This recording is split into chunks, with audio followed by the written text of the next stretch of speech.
Oh,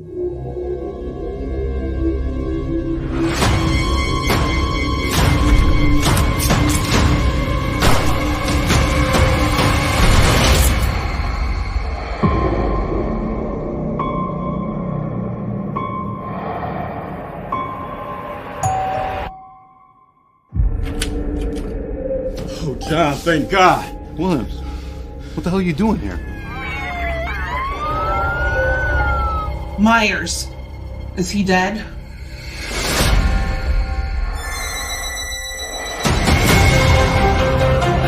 Myers has zero emotion.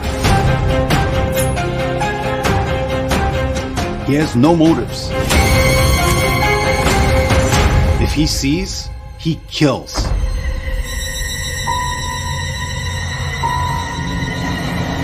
Tell the town to lock their doors. No one in, no one out.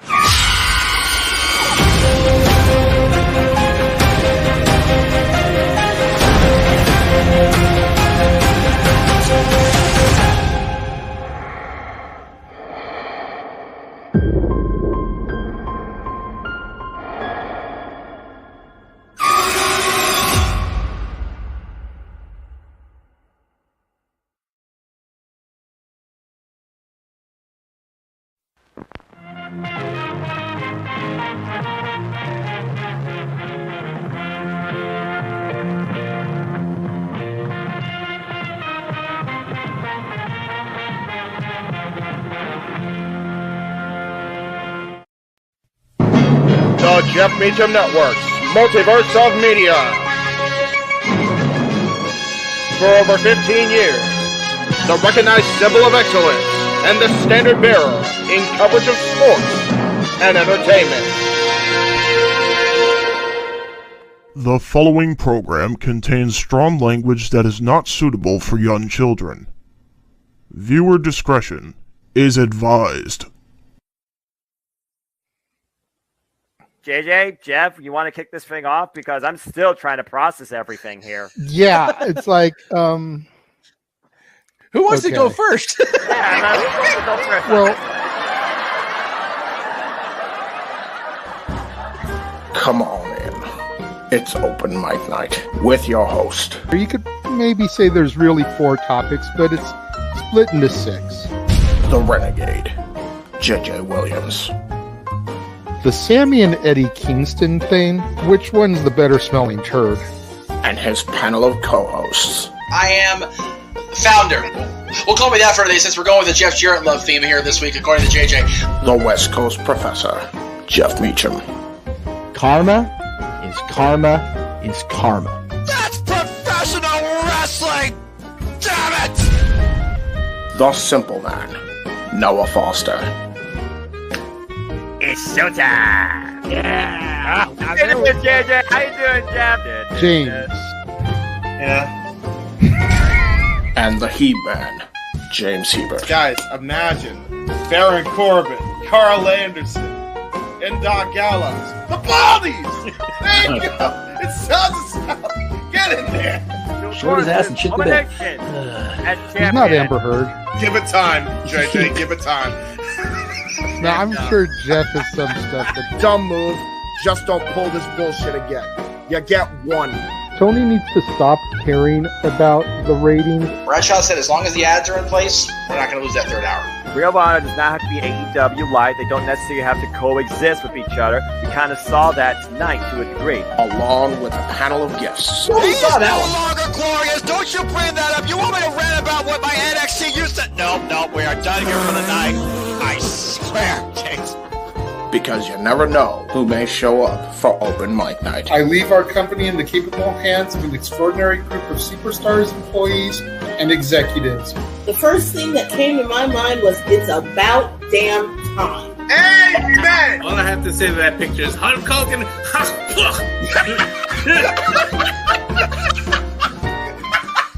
Peyton's new thing is Dennis the Menace, but it's funny because she calls it Dentist the Medicine. That's great. When Elliot Taylor came out and did Born for Greatness live, I was popping my pussy, having a great time. I didn't care. I was having so much fun. Sit back, relax, and enjoy the show. Fuck Bill Belichick. We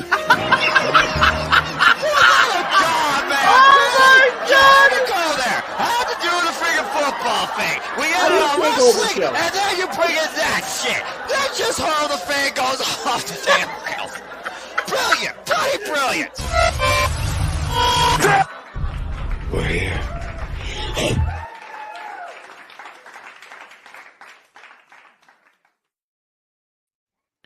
What is going on, everybody? Welcome to another installment of the Saturday Night Shenanigans that are Open Mic Night. I, of course, am your host, your moderator extraordinaire for the evening, as I am every week, the Renegade of Wrestling, JJ Williams. And let me just get this out of the way right now. The Renegade is feeling kind of like Flash from Zootopia. So if he's a little bit slower than normal today, you understand why. Let's go ahead and begin to bring in the Island of Misfit Toys. First and foremost, Jeff Meacham in the house. Yo, what's up, everybody? Yes, as you saw in the comments section, I am very much in a no F's given kind of mood. I suppose. My goodness. Yeah, it's there was a spoiler that was given out for something that just occurred, and I did what I did because I had just read the news myself and figured I would upload the image, discuss it, and congratulate the young woman. Okay. And the fact that he threw it in the comment section before we were even on the air, when we make a habit to tell people no spoilers. I felt I was justified, boss man. Okay. If you feel justified, then I'm not going to argue with you. Thank you. I appreciate that. Anyway, all right, it has been a batshit crazy day across the multiverse of all things, not just Jeff Meacham Network Multiverse Media. So time to get get a batshit crazy week going back to this past Tuesday and the impromptu watch along that was done by NXT by Mr. Reliable and the Simple Man with the Spectacular Voice. Yes, it was a eventful week that is going to carry over. I think we're off tomorrow just by sheer dumb luck, pretty much. After that, we on again. Off we go. Which, again, if we want to reschedule dads that didn't happen for tomorrow at some point in the afternoon, evening time, we can do that. Es posible. Es posible. I'd be here, so... I would wait until the review is over. No, I agree with that. Once the review is over, we could take to the airwaves and do our Thiz name. I'm not opposed to that. I also don't know if the review is going down because of Aaron and Mrs. Bean out of town. So I don't know if they're going to be, if he's going to be up for doing it. We'll see. Let it play out. Let it cook, as the young kiddens say. If they don't do it, that just means we can take the airwaves earlier. Because I have an early shift on Monday, so the sooner we could get done, the better. All right. Well, we will work with that. No DQ pending. How about that? There we go.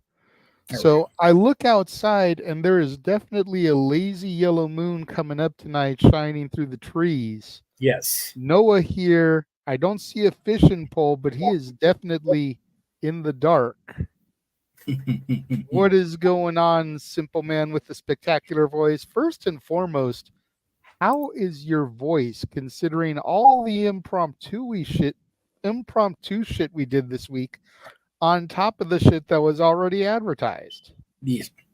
My voice is fine. I'm just tired. Hey, me too. I'm not even going to front. I sat here for about 45 minutes trying to close my eyes just for a little bit. Before 7:30, I set my alarm. Yeah. Because I was just so beat. Yes. But I maybe was able to close them for about 20 minutes. Not enough, definitely, but I feel like you today, good sir. Yeah, it happens. I mean, especially when it's super hot here in the Midwest. You've been up since 9 a.m. Standard Times. You've watched wrestling from 5 different companies across your day. And Jesus. You haven't closed your eyes again since 9 a.m. So, yeah, I'm tired. But I'm here. Yeah, all the wrestling. But I'm here somewhat kind of going to work on my church stuff and try and stay awake. So I'm hoping that tonight is short, sweet, and simple. So that way it's like straight to bed, do church, come back home, straight to bed the entire day. We will see what happens. Let's start bringing in the color commentators for this past week. First of all, the man who actually convinced Noah to watch my NXT live, and not just watch it live, but get on the air and do an impromptu watch along about it, so much so that they're going to run it back this Tuesday. Yeah. Mr. Reliable, you are like my hero right now, sir. I bow to you for getting Noah on the air watching my NXT because of everything that is going on right now with this NXT crossover, which again, we'll get to that momentarily. That will be our kickoff topic for the evening. It's amazing, isn't it? How are you doing, bro? I'm doing well. I'm better after that too, and I feel like I should play the lotto this week just to test the luck I got, because I don't know how that happened. Well, I mean, let's not get too greedy. You were unreliable yesterday. You lost your internet connection and had to bow out of the watch along from Prestige. So let's not get too greedy here. Yeah, that's true. Internet. But thank you to this man that we're going to bring in, who joined us for a 3-man call on Dynamite, was able to be around and be part of the Prestige call. We just ended up turning it into a 3-man booth in your absence. The Heeb Man, James Hebert, is in the house. Hello, hello, hello. How are you all tonight here I'm on tired. Open Mic Night? I'm tired. Well, I know you're tired. No, I feel like I heard you the first Lucy time. during Vitamita Vegemin. Are you tired, run down, listless? Do you poop out at parties? Are you unpopular? Well, the answer to all your problems are in this little bottle. In the bottle. Well, you know what you sound like you need? Mickey Rooney's crazy pills. No, Wow. I That's am a cool thing to have crazy there. enough There you go. without pills to make me crazier. It's also That is true. I already have to take pills That's true. because of my medical issues.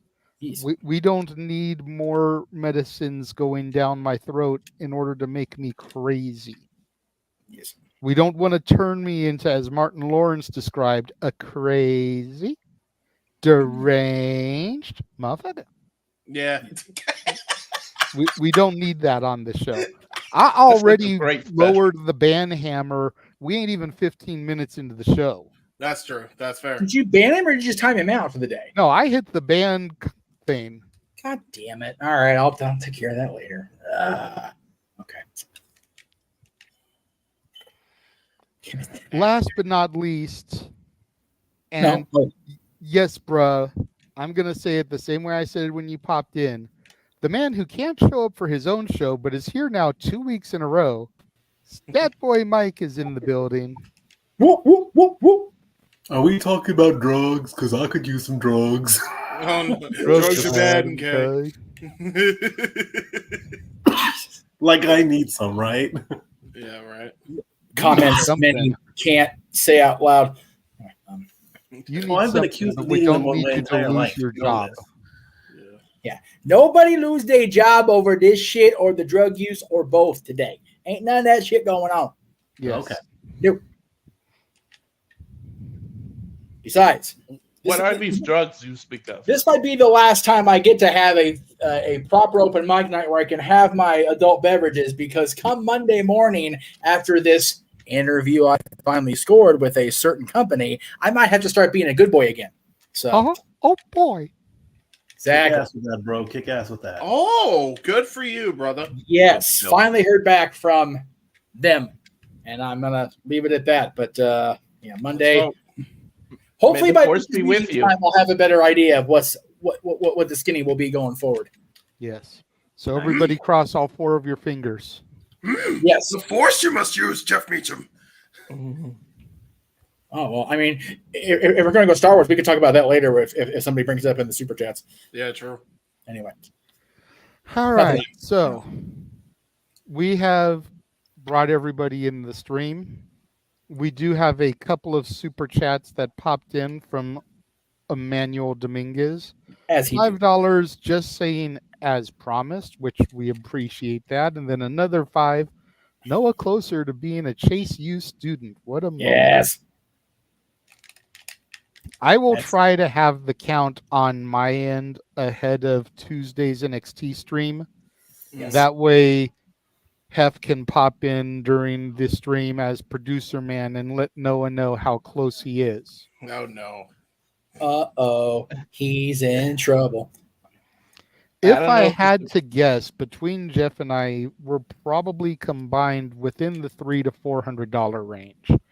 So we're definitely getting ever closer to Noah having to represent the greatest university in professional wrestling, Chase U. And drop out 5 seconds later. And JJ, I don't know if it's divine intervention, but when we hit go live, you know who was on the screen? Chase U. There we go. There you go. And if Thea Hill becomes women's champion after her victory this past week, not gonna happen. Then Noah has to get a T-shirt. Never gonna and happen. represent Chase U. Yeah, Roxanne ain't losing that title unless it's to Julia or Stephanie Valkyra or Cora Jade. I don't know. James Friedman, is that you? What? It's just you're so deep voiced. I thought you were Morgan Freeman for a second. That's because he's tired. I told you I'm tired. I know, that's fair. That is fair. So we're going to kick off the festivities today with a conversation piece that I know Noah will enjoy. We actually got a little bit into this when we were watching and doing our Impact watch along.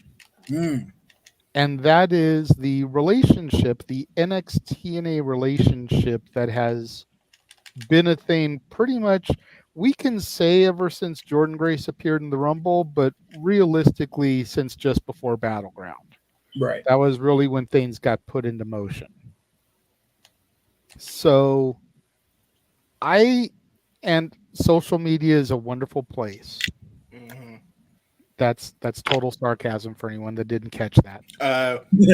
So no, I got I've you. been reading on the interwebs a lot of people that are trying to say that WWE are stiffing TNA in this deal. Oh my god! Because NXT is getting the Knockouts champion, Jordan Grace. They're getting the hottest thing on the internet right now, Joe Hendry. They're getting a Rascals reunion. And TNA is getting Tatum Paxley. They're getting Izzy Dame. They're getting the No Quarter Catch crew. And on the surface, I can kind of see where people are coming from. And yeah, maybe they are getting a little bit of the short end of the stick. But the thing that I don't think fans are realizing, and this is where we can open things up and give all our thoughts on it, TNA is still pretty much on a bullshit channel that 25 people get if they climb up to their roofs and adjust their antenna with tinfoils on them. Right.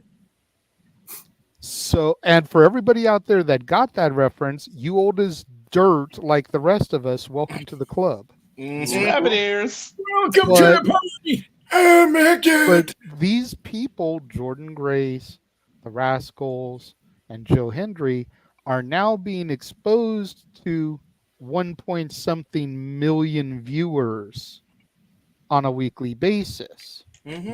Numbers that TNA hasn't drawn ever, I think. Since Spike TV. I don't even think they got that high on Spike, if we're being real. Yeah. They may have bubbled. They may have bubbled under the 800,000, the 900,000 mark, but I don't think TNA ever crossed 1 million views. And granted, NXT doesn't do it on a weekly basis either, but when you compare the numbers that TNA gets, they maybe get 100,000 to 200,000 if they're lucky. On a weekly basis. And NXT is pulling in between 700,000 and 900,000 on a weekly basis. So I think that is the point that a lot of people are missing, is that the NXT talent is getting the ability to perform maybe not in front of more people in the performance center, but more people on television. And in turn, the NXT talent is getting to wrestle people that are veterans in the game. How long has Jordan Grace been a wrestler, Noah? Over a decade. Over a decade. How long has Joe Hendry been a talent? Much longer. Okay, so, and we won't even get started on Nick Nemeth, Mustafa Ali, the other talents, Frankie Kazarian, who's over there. We won't even get started on those guys. Freaking Frankie Kazarian goes back to like 98, 99. I'm going to say Frankie just passed 25 years. Yeah. Yeah. So that would be 99. Yep. So it's like, that is what the NXT talent is getting. They're getting able to work with seasoned veterans and learn something that maybe Matt Bloom and Michael Sean Hickenbottom can't teach them. While the TNA talent is getting to work in front of 900, 800,000 people on a weekly basis. And I think when people start looking at it in that aspect, I think TNA is really getting a good deal here. Mikey, I'm going to go ahead and throw to you first because I'm sure you're going to keep it even simpler than the Simple Man because you don't watch TNA and you barely watch NXT, so you can give your 2 cents real quick and you can pass it over to the man whose name is on the marquee. I think it's a great idea that TNA and NXT are working like this. I mean, I never would have dreamed seeing Joe Hendry and Jordan Grace on WWE programming. I want to see more from them, especially, you can clip this if you want, Joe Hendry's growing on me, okay? I like the guy. You believe in Joe Hendry? Yes. That's damn right. Yes, that boy believes in Joe Hendry. I believe in something higher than Joe Hendry, but right now, if I have to believe in something in wrestling, I will believe in Joe Hendry. See, there you go. Say his name and he appears. There you go. Would I like a shout out from him? Sure. Hell, why not? You guys did last year. Why not have it my turn? Just saying. And with these two talents, hey, the sky's the limit. Keep it going. The numbers will just keep going up, up, and up. You can go as high as you want or as high until the crowd says otherwise. So absolutely, let it work. Let it cook. Yeah. Jeff, go ahead, bruh. He needs to unmute. We shall wait. Sorry, still having issues. Yeah, I've been for this from the beginning. I think it's a wonderful thing that we live in an era where it's yeah, damn right. Oh, you've been doing your research on that motherfucker, haven't you? Haven't you, JJ? I see. What is going on? Is the light in the room just messing with it, or what the hell's going on back there behind you? I just turned on a virtual background, but because I don't have a green screen up, I'm losing part of my arm and everything. Yeah, but that is the prestigious one logo. That's true. Yeah. That looks like fun. How do you do that? We'll get that information to you later. Let's keep this moving. Yeah. I've long wanted the various companies to try to work together in some capacity so we can get one of these actual WrestleMania type deals where we have all the companies involved. And it looks like we're on our way to that with this relationship. As far as the people that are saying, oh, well, NXT or what TNA is getting the short end of the stick here. That's what we would call the naysayers. That's what we would call, I'm not happy unless I have something to bitch about in my life, folks. Mm-hmm. It's Noah's philosophy on wrestling is never more true than right now. There is a lot of shit going on in the world in and out of wrestling, but at the end of the day, WWE and TNA, Marigold earlier this morning, late last night, Prestige, Prestige. All these companies are working together. At the end of the month, we've got the two gentlemen in the bottom row here calling a show that's going to feature at least one person from every active company we cover. That's not happening 2 years ago. It's just not. No. So anything that furthers this, anything that prolongs this relationship between these two companies and brings others into the process, number one, take my damn money. Number two, please do it because it can cover and I can make my damn money. Yeah, and to the point that was made in the chat room, you guys need to calm down and let us cook. Yes. Josh Briggs is going to be part of the N1 at Pro Wrestling Noah, as is Tavion Heights. Which is awesome. As is Titus Alexander, who we called last night on Prestige Wrestling. Yeah. Yep. It is so it's like beautiful... there's so much more bubbling under, as Jeff pointed out in the chat earlier. Yeah. EO at Miracle, AJ Styles, working last night outside of the WWE. It's just a beautiful thing. Mm-hmm. And, I was telling my dad this afternoon when I called to tell him about what was going on in the news.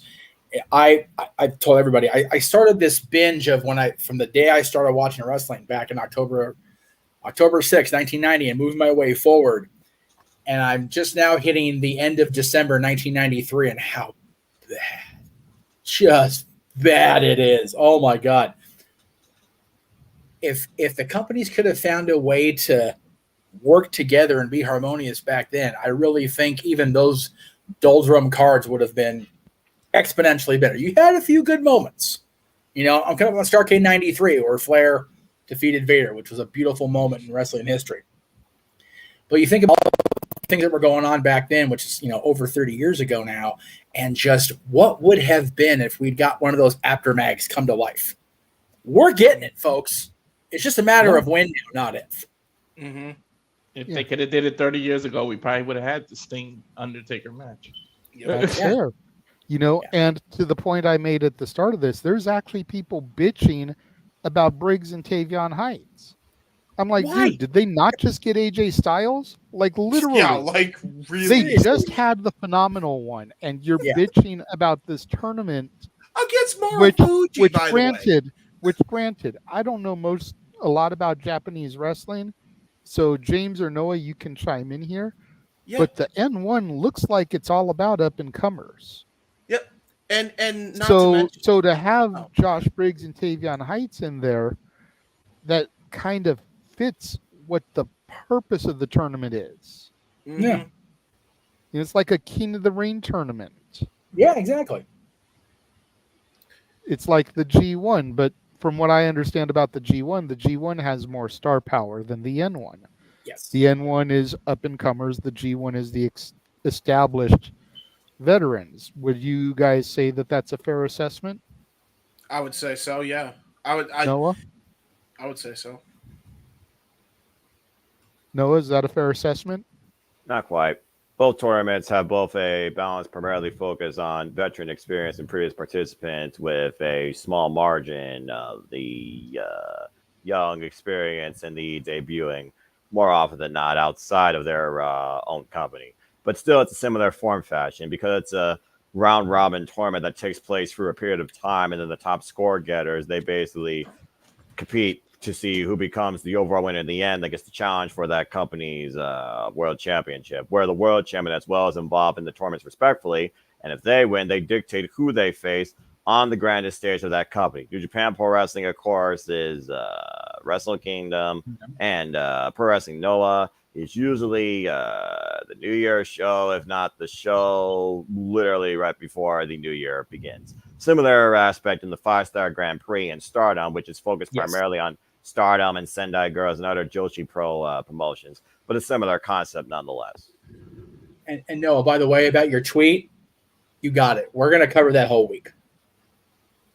Fuck yeah. The whole first week, we're going to be Japanese wrestling crazy. Good shit. There we go. We're covering it. I just need grabs from all the companies, then I can get shit to go. Mm-hmm. Jeff, did you have anything else before I pass it to James? No, I was gonna say I was gonna reach out to James, and off we go with that. Yeah. All right. So listen, I am in the level of I'm tired of bitching, But there's one thing I will never get tired of bitching about, and that's bitching about you motherfuckers bitching. That's So That's it. I will start it off right there and then. I'm gonna say the same thing I said when AEW teamed up with TNA back in 2020. It wasn't a net negative for TNA then, and it isn't a net negative for TNA now. Nope. It's the same argument I saw then. Like, the amount of stars that came and crossovered between the two companies back when AEW did it was great. The amount of star power and crossover appeal that NXT and TNA are doing right now is great. And I'd argue this is better only because they're involving Pro Wrestling Noah involved in this crossover. And that's not a small thing. They just got AJ Styles. I don't think that was by accident when he fought Marufuji of all freaking people, by the way. And not to mention, he's Mr. TNA before TNA got their start on television. So, I mean, you're talking about the guy who's been there since day one. There's no way he's not going to cross over eventually. Fucking wait and be patient. Like, you know, I say that for the same reasons I said it when, you know, the whole thing a few years ago happened with TNA. Like, the reason why TNA ended it is because they were kind of, you know, unfortunately, dumb enough to listen to the marks that were bitching and complaining then. Meanwhile, TNA was benefiting hugely out of it. They were getting guys like Private Party, Matt Hardy, who was on AEW television on a weekly basis. They had Christian Cage win the world title. Omega battling for both world titles. Yes. Jesus. A program between the two companies, yeah. And he put Josh Alexander huge on the way out. Huge over. Like, it was such a big thing for TNA at that time. Just like it's a big thing for TNA now working with NXT. And having people like Jordan Grace, you know, going, possibly wanting her contract renewed. And all these other things going on in TNA. Like, Joe Hendry might be signed by the WWE because of just his social media presence alone. That dude has been working his ass off, and he's finally getting his just due. As he should, by the way. Yes. You know, you don't have a wrestler that has the charisma, the rock, and the musician talent of Jim Johnson. And by the way, that's high praise. Yeah. You know, I'm not even saying that as part of the meme. I'm saying that because it's true. Like, the dude's ridiculously multi-talented. No, How do you not have a guy like that on your roster? Yeah, I still kind of wish Elias was around so they could have a battle there. Oh, yeah. Are you kidding me? No, for sure. For me, it was just like, it was unreal. Like, I couldn't, this is why I stay off social media, because people just bitch and complain for no reason. They find, exactly what Jeff said, they find a reason to bitch and complain. I don't get why. Just let the shit play out. We're about to have the greatest wrestling renaissance in about, like, maybe a year or two from now, and all you could do is bitch and complain about the starting points of it? Like, are you kidding me? Yeah. Shut up. You're not helping anything. You were actually the part of the problem. Yeah. Stop it. Exactly. It's just so silly. It is silly. It really is. And no, like, for real, like, it's going to get even bigger and bigger as we go. I'm telling you, things are going to go crazy. If it doesn't happen this upcoming Mania, it may happen next year's Mania or the year after that. Things can get seriously crazy in the next few years here. God forbid to be long-term building. Yeah, and I'm here for the ride on all the companies that are providing wrestling. Like, why wouldn't you be? You know, you got another collaboration effort with New Japan, you know, doing Wrestle Dynasty next year with 5 different brands. After Wrestle Kingdom and everything is already in the books for just themselves. Yeah. Like, and now you got the two biggest companies partnering with 4 different companies each. At some point, they're going to cross paths. They have let to. it play out. Just let it play out. Relax. Not everything has to happen all at once. Right? Like, it's okay. Anyway, and by the way, this is coming from a person who's super impatient as typically. So if I'm saying it, then you know it's fucking true. Well, That's fair. Yeah. I think all of us have kind of got that mindset where we want to see where things are going now. Society in general has become one of those societies where we want the quick fix. We don't want to let it cook. That's why people get so upset when a movie's got like a 3-hour runtime. Or when the MCU takes 23 movies to get from Iron Man to Endgame and tell a complete story. Yes. You know, it's like, God damn it, we saw this motherfucker 6 movies in at the end of the Avengers. Why could we have not had this in the 7th movie? Why did we have to sit through 23 movies for this shit? Because they're all good. Because we had to build the story. Yes. There were so many characters involved that we had to strain it. We had to slow build it. Jay, how irritated was I at the end of the Royal Rumble when Cody won again? Just furious because I knew he'd win the title at WrestleMania 40. And I felt like I was getting robbed because I could have seen it live happen live in front of me at SoFi. But how beautiful did that story turn out at the end of the day? I just needed to have 2.5 months more patience, and it was all okay. Yeah. That's only 2.5 months of waiting for one story. This is a thing of companies coming together. Mm-hmm. This is everything that the 90s wrestling fan wanted. Mm-hmm. But these damn freaking new gen kids just can't squeeze their ass cheeks together and just wait it out. It's bothersome. Yeah. I don't think it would happen this year. But what if the end game is Survivor Series, true brand supremacy? Right? Yep. Mm-hmm. Exactly. We were talking about that. How do you save Survivor Series? How do you make that be the one of the big four that still means something? Because Rumble you can make 2 nights if you've got one gender each night match. WrestleMania is already 2 nights. SummerSlam is going to be 2 nights starting in 2026. How do you have Survivor Series be that 2-night or that mega event that means something still? Put freaking tag matches back in there and, like you said, Jay, actual brand supremacy. Exactly. Not just manufactured caca. Yep. All right, Walter. So brilliant. Yeah, well, first of all, these people are just bitching to bitch for bitching's sakes, and it's just it's the microwave generation. None of you know how to cook. You just pop shit in the microwave and push button. That's what the hell it is. You don't want to take the time up to actually chop things up, put the ingredients in it, saute it, and then let it have something cook. Right. You're just impatient. You just want to eat it. You want to eat a half frozen burrito that's still cold in the middle because you got to microwave it 10 times. That's what it is. I didn't know we were at Chipotle, Walter. That's what it is.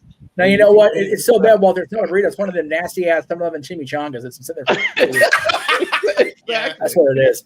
Yeah, that's right. And then for the people saying the short end of the stick stuff, you can't say that because we're not at the end of the. If you got to wait till the relationships end and then reflect back to be able to say, okay, who got the short end of the stick? And you don't know where they're going. There's rumors. Again, we on Jeff Meets Up Network say rumors, so don't say it. That there may be like a new women's mid-card title. What if somebody from TNA beats somebody from NXT, gets their title, and that's what forces them to have to create a new title because they lost their title to a whole different company? You don't know where this is going. You don't know what stories is creating. So you just have to wait and be patient. Like, people just have no patience now. It's this generation that everything's in your face, streaming everything. You can stream whole episodes. Remember, as a kid, we had to suffer every other week. If you miss something and it's to be continued, you gotta wait a whole 7 days. That shit was dwelling on your mind that whole time. And sometimes maybe the the Dogmaster show or something interrupts it, and you got to wait 2 weeks instead of 1 week. So we had to suffer. You guys, I got all streaming and could see everything instantaneous, and people were spoiled and they don't know how to wait. Just wait. This is a great time to be a professional wrestling fan. We got all companies working together. Just let it happen. Why do we need to bitch? It's just that you want something to complain. Complainers complaining to complain. Like, and then you got other people complaining to the complainers about complaining. Like, can it just stop? Like, Jesus. It's like everybody's Eric Cartman, dude. Like everybody is Eric Cartman. They're just so freaking short-sighted that they're just like bitch and complain about everything. They graduated from bitch you, exactly. not chase you, bitch you. And we knew we had something special though. When a couple of years ago we actually heard Hardcore Country on a PA system in WWE. Mickey James with a knockout title coming out on Royal Rumble, her full TNA gimmick, not her old WWE gimmick. That was the start of something beautiful. Yeah. What was that? 3 years ago, whatever that was. Like that that was like the test pilot. Yeah, exactly. And that was because we didn't pick up from there. It was a one exactly. shot. It was the test pilot, and then we revisited it with Jordan Grace this year, and then we hit the ground running. Exactly. And then there's rumors of Moose versus Obafemi. Like, you can't say the short end of the stick stuff. Moose can jump over to the WWE. Like, Obi can jump to TNA and end up trying to break the system. We don't know what's going to happen. So there's no short end of the stick. Everything is just beautiful. Sit back and enjoy and shut the F up. Like, gee. Yeah, suck up. Yeah, I can't wait for Obafemi and Moose. I hope that actually happens now that you brought that into the ether. Right? Well, I need that in my life. It wouldn't be a first time ever match, but we could get Frankie versus AJ again. Yeah. I said that when Frankie put it out there. I was like, take my goddamn money. I used the freaking Fry from what do you call it? What the hell's that show? Futurama. Like, please take my money for that. Both those guys still as great as they can wrestle now. Jesus Christ. Yes, right? People, Mike Bailey versus Wes Lee.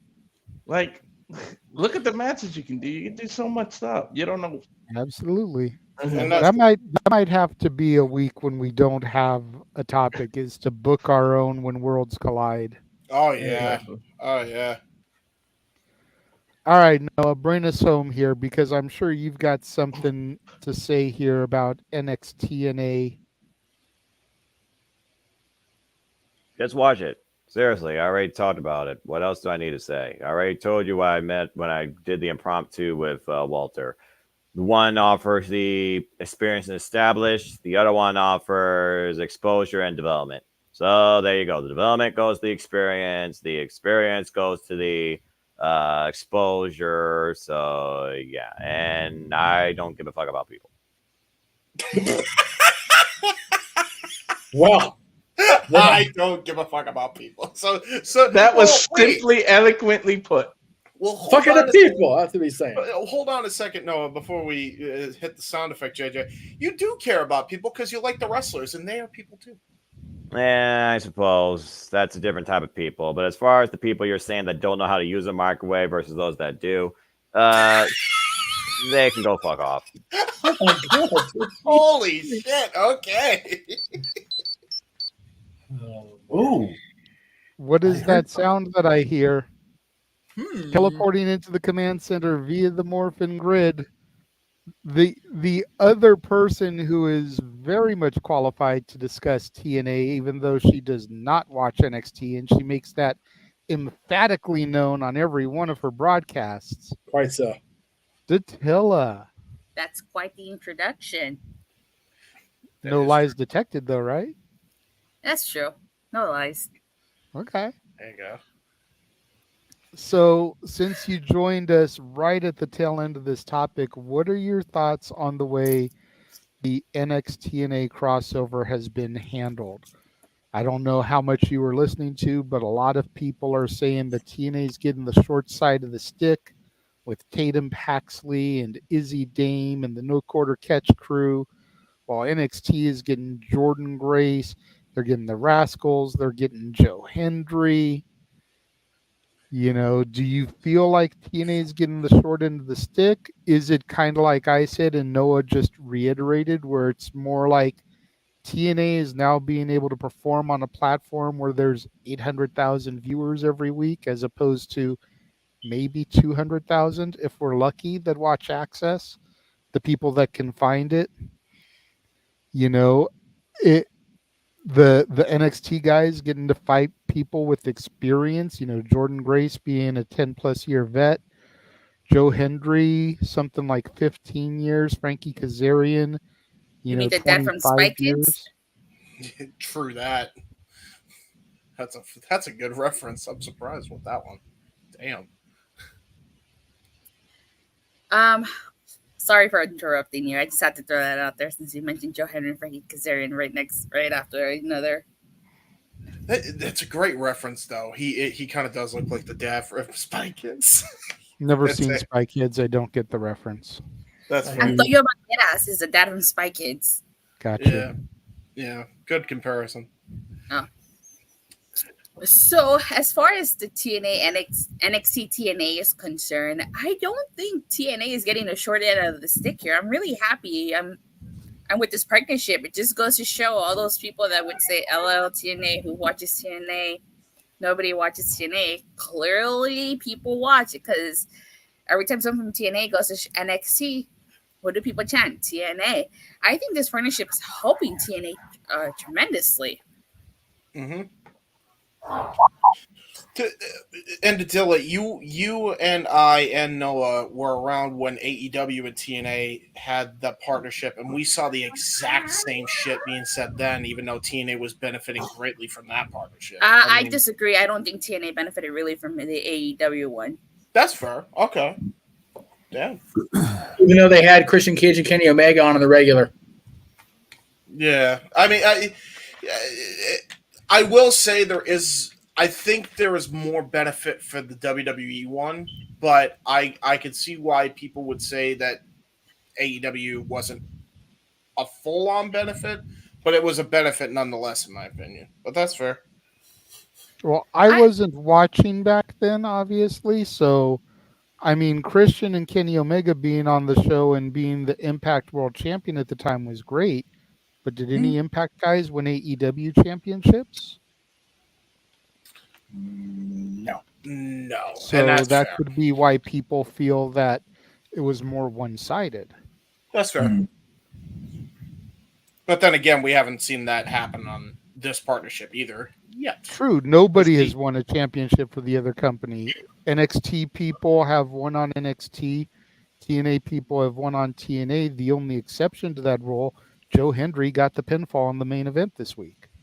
Yep. Well, let me put it to you this way. When AEW and TNA were doing their partnership, yeah, okay, Kenny Omega was in TNA, but when he was feuding Rich Swann never showed up to AEW. Yeah, that's fair. And he showed up. My point earlier, the AEW TNA relationship is actually over, so you can reflect and decide whether who got the short end of the stick, and you can have an opinion about that. This is just the beginning of this relationship. You really can't say anyone's got the short end of the stick. I'm actually liking the NXT TNA. I don't watch NXT. Clearly. You need to change that. Yeah. That's not going to happen anytime soon. We know. But even Big G's now said that this is his NXT. God damn, good for him. Hey, that's good. Still, I didn't even watch this past week's NXT, and they had Joe Henry and the Rascals. Yes. Are you going to watch this coming week when the Rascals have their match? No, I could just watch that match, highlights of it.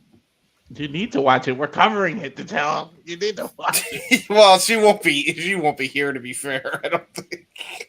No, but she could watch it back on demand, support the multiverse, but maybe that's just me. Yeah, or at least watch our coverage of it.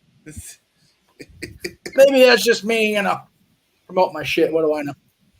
That's fair.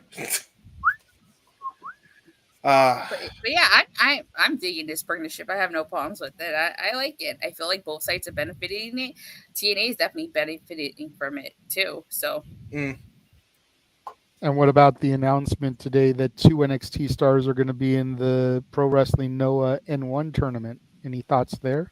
That's pretty cool. Yeah. Yeah, I mean, AJ Styles just had a match on Noah, so Mm-hmm. And Just people are more. already saying that, they're getting NXT guys, so Noah's getting screwed. It's like, you just had AJ Styles. Get the fuck over yourself. Yeah. Yeah.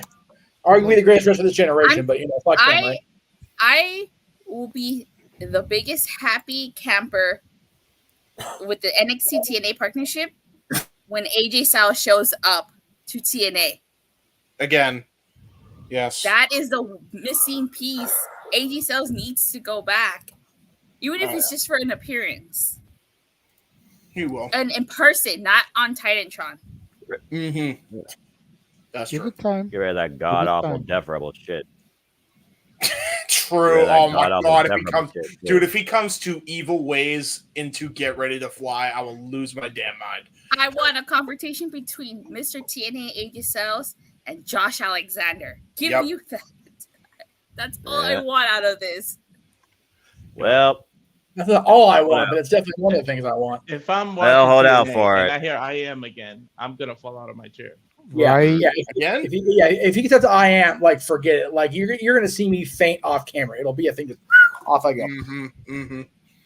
Hopefully, we'll be doing a watch along when that happens. No, those of us with the production side will actually be able to see him pass out in the chair in the green room. Yes, exactly. Hey, I haven't passed out in the chair in the green room in a long time. Yeah, the last time he was passed out in anything, he got a concussion. Let's not wish that. Yeah, no. No, definitely not. Let's not do that. No, well, while we're at the end of this, please check your DMs on Messenger for me. I'm sorry if I almost gave you a heart attack last week, JJ. I know, man. You reviewed NXT twice in the same night. I thought we were starting to win you over, and then back to normal this week. Typical Patilla shenanigans. Such cynicism. Proudly waving that fuck NXT flag. I will say, even though I fell asleep in the middle of Heatwave, I really did think it was a great show. I really did. I went back gave and it a Sean rewatched. Spears perfect 10. Yeah, it was a great show. There was nothing I disliked about it. I will say it's like Battleground and Heatwave, even though they're both NXT, were like night and day. I thought that Heatwave was a much stronger and better show than Battleground. I think what held Battleground back, and this is coming from a guy who does tune in every week, I think what held Battleground back was they were relying too much on the UFC feel of it because of that fight, the underground match. And I don't think that they capitalized on it as well as they could have. Mm-hmm. That's what I think really held them down as far as Battleground, though. I still enjoyed the show, but I'm personal bias. I love NXT. So. I mean, Battleground was an okay show. I liked Against All Odds a lot better than I did Battleground. But Heatwave was much better than Battleground, that's for sure. I'm just looking forward to Slammiversary and what the hell they're hyping up for a surprise. I'm just waiting. It's gonna be fun. What's it going to take for me to watch NXT? That's a $1 million question. Maybe $1 million. There's one answer. Joe Hendry. What else? $1 million. You didn't even watch this week when Joe Hendry was on. Don't respond. It wasn't a super chat. That's true. There we go. So, yeah. Well, I said that if my friend watched and reviewed TNA, I would watch and review this week's NXT, but he didn't, so you can blame him. That is true. That is true. That's it. Pass the buck. I see how it is. But you know who did watch it? Noah. That's right. That's Andy right. It Hall was did. even a special episode. Yes, it was. Good for Noah, man. Noah, we're proud of you, buddy. Is this your And he's NXT doing yet? it again this Tuesday. Is this your NXT yet, buddy? No. At least he's honest. Maybe. Maybe. I will Very take happy. that from Noah. after Heatwave watched that stream, he got super excited. I was gonna say after Heatwave, he was saying that was the best NXT show he'd seen all year and longer than that even. So yeah, like we've told Josh, I don't think we're ever going to get Noah to the point where this NXT is the black and gold NXT that the majority of us came in and watched, right? But he's enjoying himself in the streams. He's enjoying himself playing along with the rest of us idiots when he's not super dog ass tired on a Saturday. So much like with this TNA NXT relationship, let the man cook. He'll be all right. Mm-hmm. All right. And with that, we will take a quick commercial break, run Noah's favorite commercial, and we'll come back with our next topic. There you go. And now, preview time. So let's take a look at what's coming your way.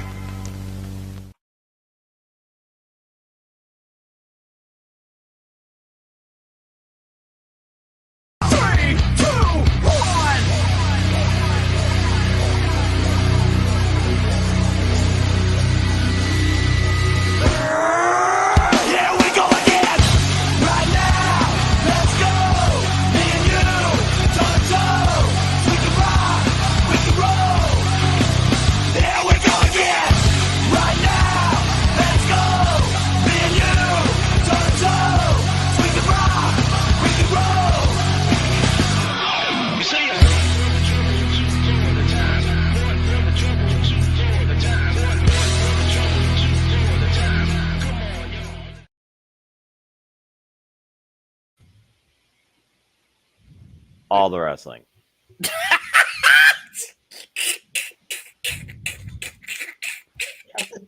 Damn. That was the best one I think Noah's ever done because he's so tired. Noah, you could have said it. I could have did this for you. I always He's too tired, bro. He's too tired to give the full bravado. Let him have one. Yes, Jeff. What the fuck was that show on the 14th of September? That's a UFC show. Oh. Okay. I was like, nobody told the boss about that. What the fuck is this graphic we're showing? I swear we did, didn't we? Oh. Yep. I must have missed the memo or the meeting because I was like, what the fuck was that?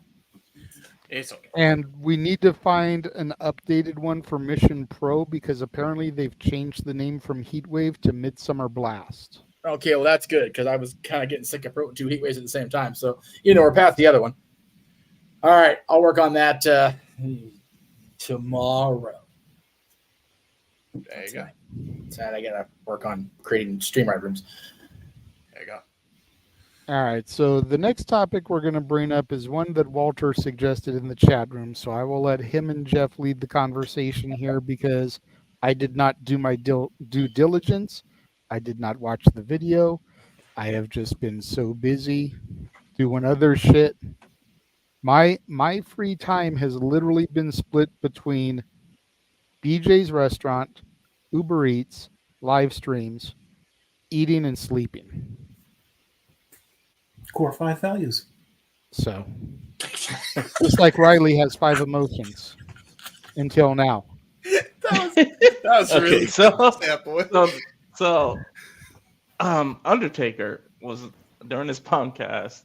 He named his all-time his Mount Rushmore, which means you get 4 of all-time wrestling moments. So moments now, folks. Let's keep that in mind. Moments, not matches. Moments. Or things that meant things. The most important thing to wrestling. So I thought it would be fun if we each discuss maybe our Mount Rushmore of moments. So I don't know if you want me to start or you, Jeff.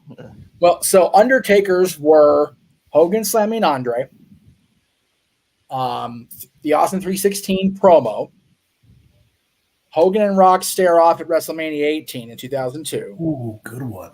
And the end of the streak.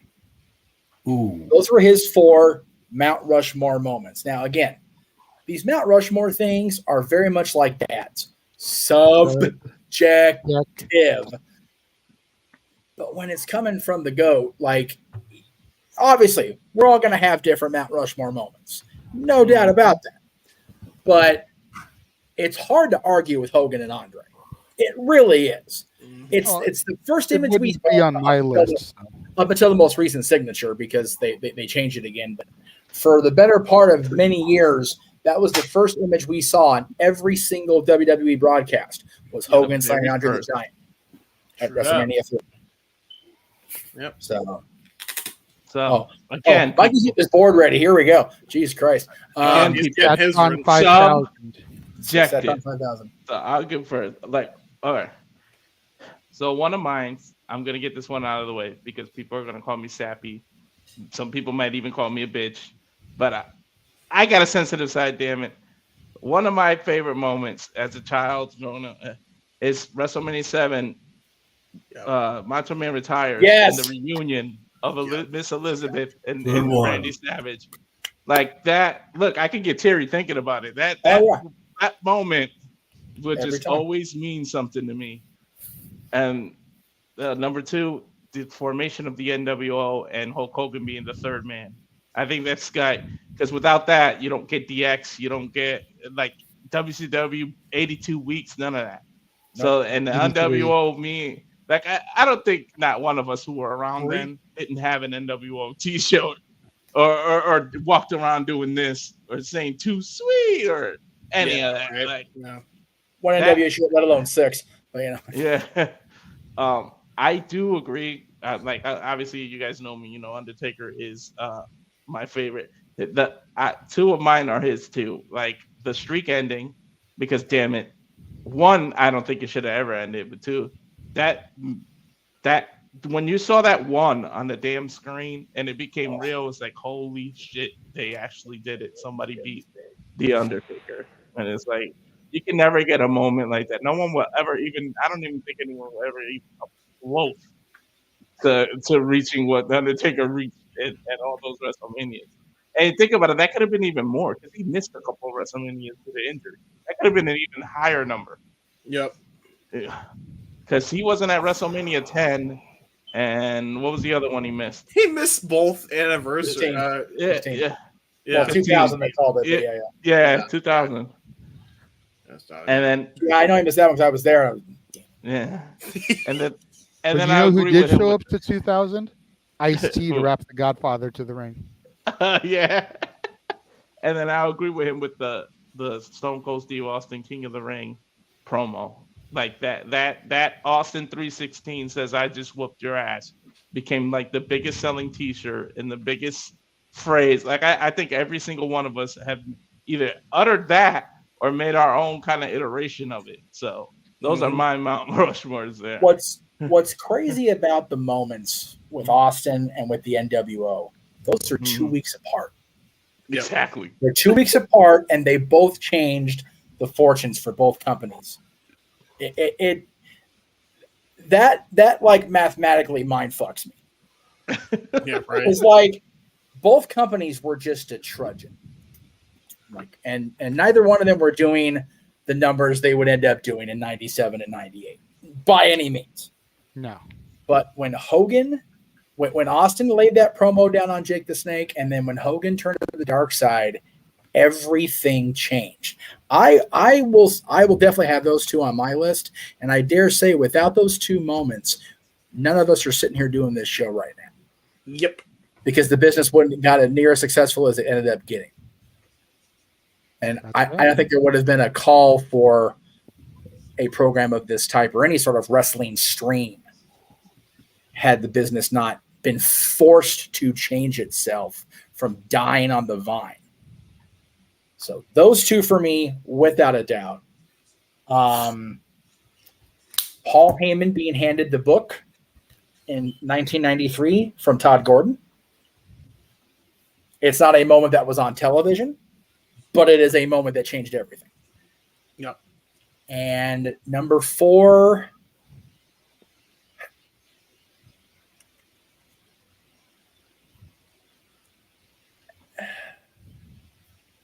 I'm not going to get away with number 4 without sounding biased. So let me just think about it. I mean, I want to say the streak, but it's not a favorite moment. I can't stand the moment happened. Number 1, Mm-hmm.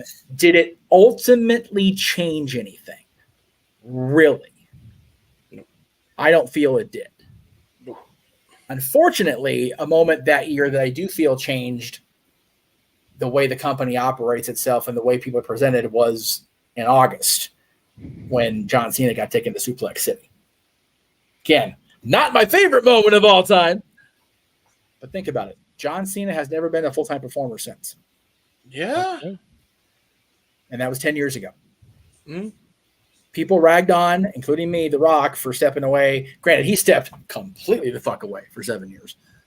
But John Cena has not been a full-time performer since he got thrown across that Staples Center 16 times. Wow. Trying hard. Trying hard. Brock Lesnar had not been champion in the 2 years that he'd been back until then. Brock Lesnar became the dominant world champion of the company pretty much until Roman Reigns took over that role in 2020. Mm-hmm. So I think it's a solid tie between Suplex City with John and that moment that the camera panned left from Roman Reigns, or right from Roman Reigns, and showed Paul Heyman. Because that alliance has completely shaped the last 4 years of WWE television. So yeah, NWO, 316,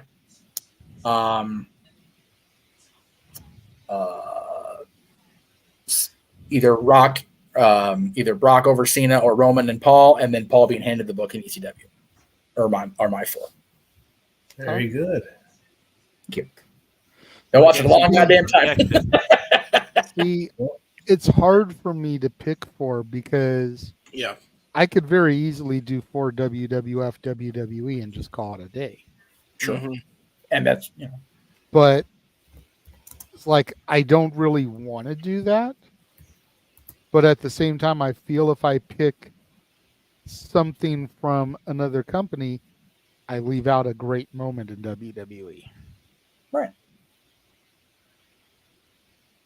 Number one for me, and I don't mean number one, but the first one I'm going to list off, definitely personal bias, CM Punk's pipe bomb. Yeah, fair. Fair. Totally fair. Because me and Jeff and Mikey were there for that. Well, I was in the hotel. You guys were in the hotel. Me and Jeff were in the arena. Because him and Ray suck, but that's okay. We were there. No, I had a gambling problem back then. I was going to throw you down far under the bus, but fuck, okay. I'll admit it. Jesus Christ. So that's definitely on that list for me. That's valid. That's a good one. A sad moment. Uh-oh. Raw's Eddie. Yeah. Because I will never forget the fact that I didn't realize it was real until Johnny Cash's Hurt started playing. And I broke into tears. Yep. Me too. And Mikey was there for that. Yep. Yeah, I don't know if you guys have ever seen a 250-pound man cry, but it's not a pleasant sight. No. I could confirm we look like wet saps. It's bad. We do. So I definitely want to get those on the list. I'm going to leave Austin 316 out because I know everybody else is going to touch that. Yeah. So I'm, as great of a moment as that is, I'm going to leave it off. Okay. I'm also going to leave the formation of the NWO off. Because, and I remember when me and Jeff did our top 10 NWO moments show, my number one was the debut of Scott Hall. Yep. Because without that first jump, there was no NWO. Nope. I wasn't even watching WCW then. Hell, I wasn't watching wrestling in general then. Yeah. But the line, "You know who I am, but you don't know why I'm here," still rents space in my brain. Oh, yeah. Because like we talked about the NXT and A crossover, like people legit thought he was sent by WWF. So I definitely have that up there. My number 4. And this is where it really gets tricky. Yeah. Because I have an ECW moment that I could throw in there. I even have a TNA moment in there that I can throw. Not a positive TNA moment, but definitely a game changer, and that's the arrival of Hogan Bischoff. Yep. Mm-hmm. But, and I may get some shit from the fans in the chat room, I think my 4th one is going to be the debut of the Nexus. Interesting. Because that was a powerful moment to the point where Brian Danielson, got fired because of choking with the tie. Oh, yeah. And then from that moment on, the angle just went to shit. Mm-hmm. Because the superhero had to win at SummerSlam. Is it not And it's bad something shit? I still haven't forgiven him for. It's something I have told him I still haven't forgiven him for. And he understands me on that. To his face. But that moment still lives rent-free because it was the first time really since the NWO where there was a hostile takeover, in my opinion, that looked like it was a serious threat. Yes. Because here were these young, hungry kids with everything to prove. Yep. And then it went to shit. It was that one brief glimpse we saw of the true dark side of the American Dragon before WWE went, not a good look. Yeah. Not trying to be salty. It's pretty much like The Fiend. Great inception. Yep. And then stuff went to shit. And then Husky Harris was part of that group too. Yes, he was. 2.0, but yes, he was part of Nexus. That's true. Yes. As was Ryan Ryback Reeves. Yep. As was Mr. No Days Off, Darren Young. Good old Fred. Yep. Is it not crazy, Jay, that Justin Roberts and Bryan Danielson were involved in that moment? And here we are 14 years later, and Justin Roberts is probably the most respected ring announcer in wrestling. They're both in the same company. And they're both in the same company. Danielson's on his farewell tour. It's just... Justin Roberts is probably going to call him winning the world title at Wembley, dude. Like, irony. Dude, y'all, wrestling's weird. So, since I didn't throw it on my Mount Rushmore, I will say the ECW one I was going to do was the crucifixion of the Sandman. Oh, yeah. Yeah. That was big. Yep. It was so big it made Kurt Angle walk out. Yep. Yep. He If has said I it plenty see of my times. likeness on the same episode with that footage, you will hear from my lawyers. Yep, I remember that. There's one that could be brought up that could have been far worse than it ended up being, but I'll wait to see if it goes around the room or not. Well, go ahead and let's go to Mikey, and then He we'll seems go eager. down to the middle row and do James and Noah. Then we'll end things with Datilla here. All right. So, What does the Statron 5000 have to say? do you want to say okay? Oh. No, can't see, must read. Okay. All right, Well, hear it. I can. Boyhood Dream. Ooh. I see that. Nice. Okay. Taker gear in the ring at WrestleMania. Cody finishing the story, and One Night Stand Cena. Ooh, good. Just the entrance, I assume you're mentioning? No, the RVD winning crowd. and the Being crowd throwing the shirt mercifully back. Horrible. The feng shui of the event, the whole. That's fair. The That's whole fair. crowd. The last time WWE ECW had a vibe of ECW. Valid. I have never been more glad to not have been able to go to a show. Because, like, as great as it had been to been there with Rob and the gang, like, I probably would have been fearing for my life in that Manhattan Center because there was some crazy shit. I mean, you could have just been like doing the blue meanie toss because it's like I don't know who to root for to put my friends. No, well, no. Back then completely he not was true still because anti-Cena. Yeah. Back then, I was very much anti-John. Had not met him yet, was not friends with him yet, and I'd been Rob's friend for over a year at that point, and was literally supposed to be in that balcony with wife number one. I'm not going to say her name because, but we'll just say SVD.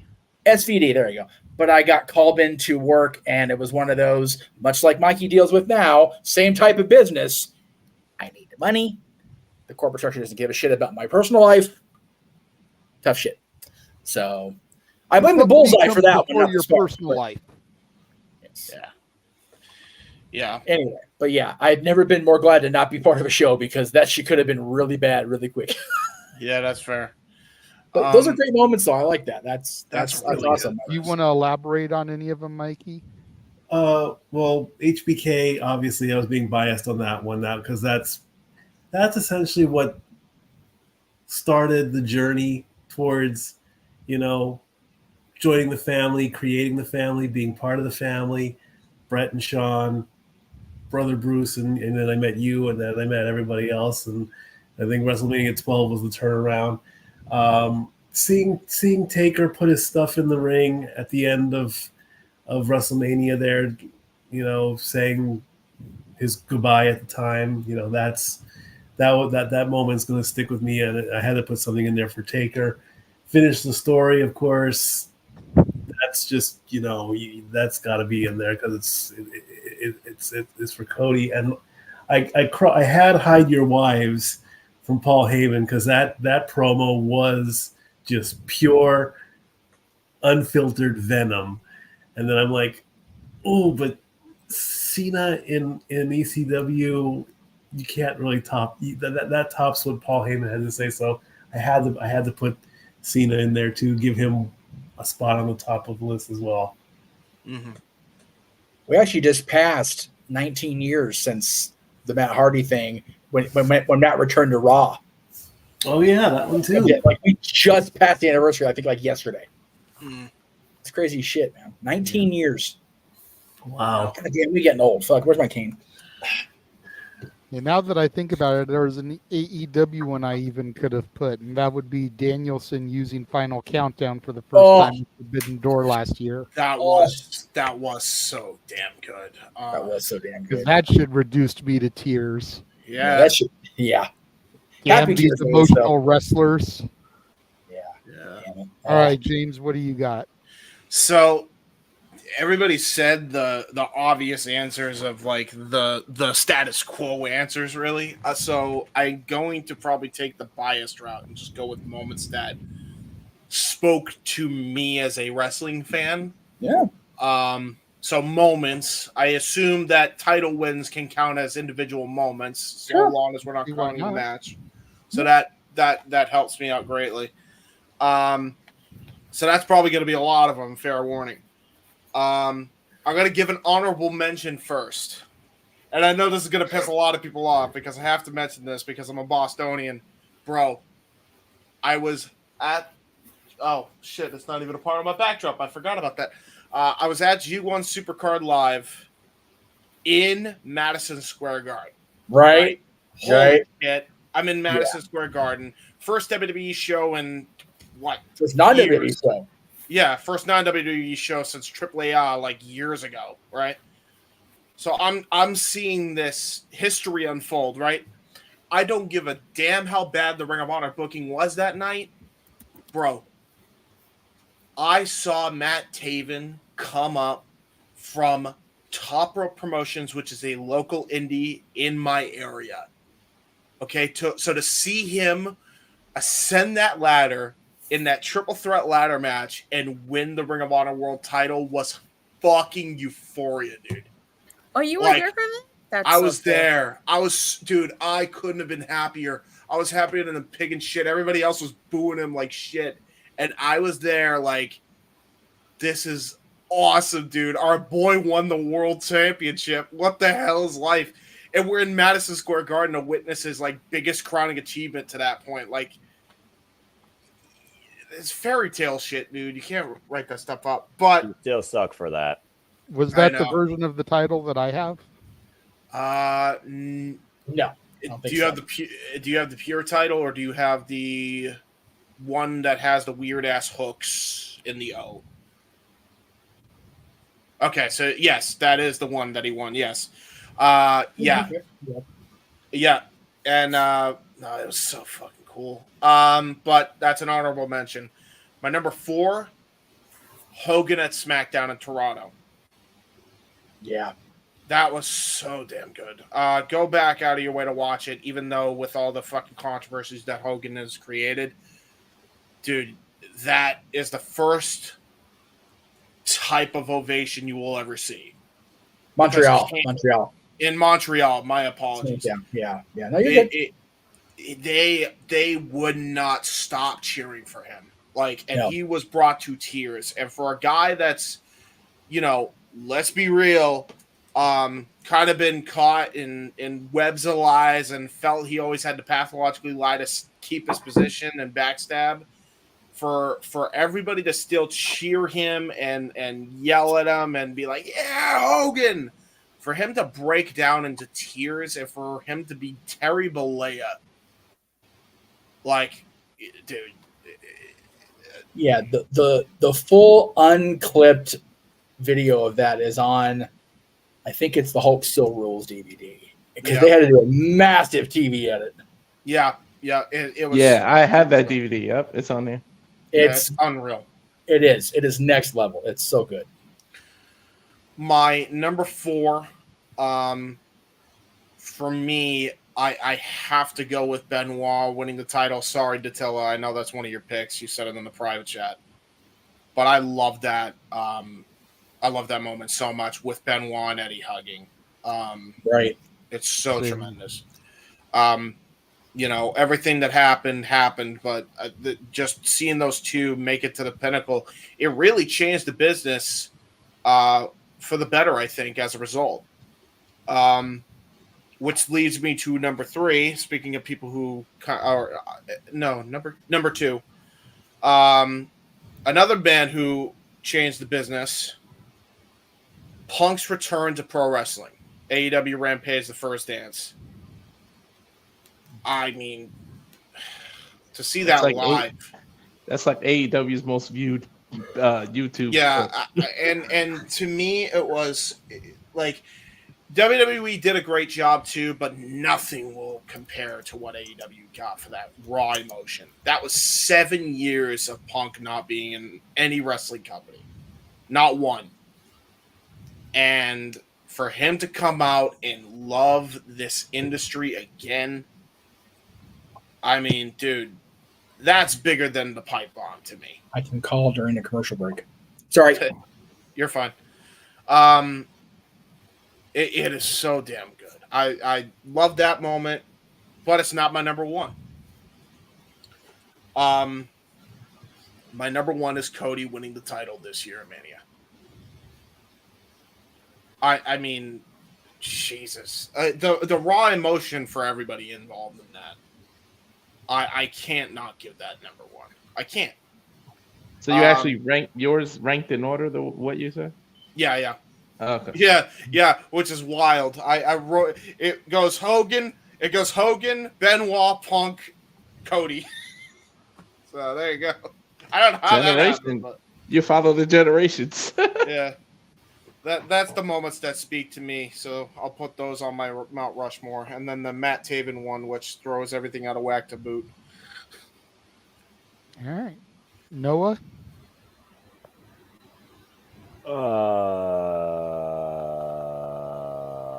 Okay, moments. Jesus, moments. All right, fine. Just piss buddy off. Bigger than Kofi Mania, the legit women's tag team that won at WrestleMania 35. That god awful long show. The Iconics winning the women's tag team titles. They were literally the last ones you would think that would win them. And in my opinion, they deserved it more than the Bellas. So I'm glad they got it, and the Bellas didn't. So that's just one thing I will put out right there.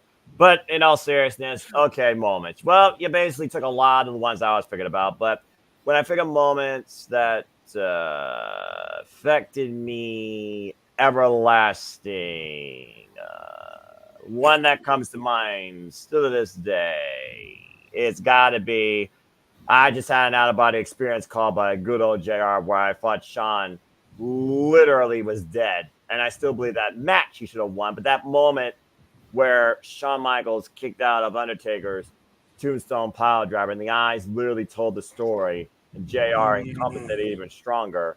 That will always, always, always, always stick out to me. And I still, to this day, wonder how the fuck was that not it?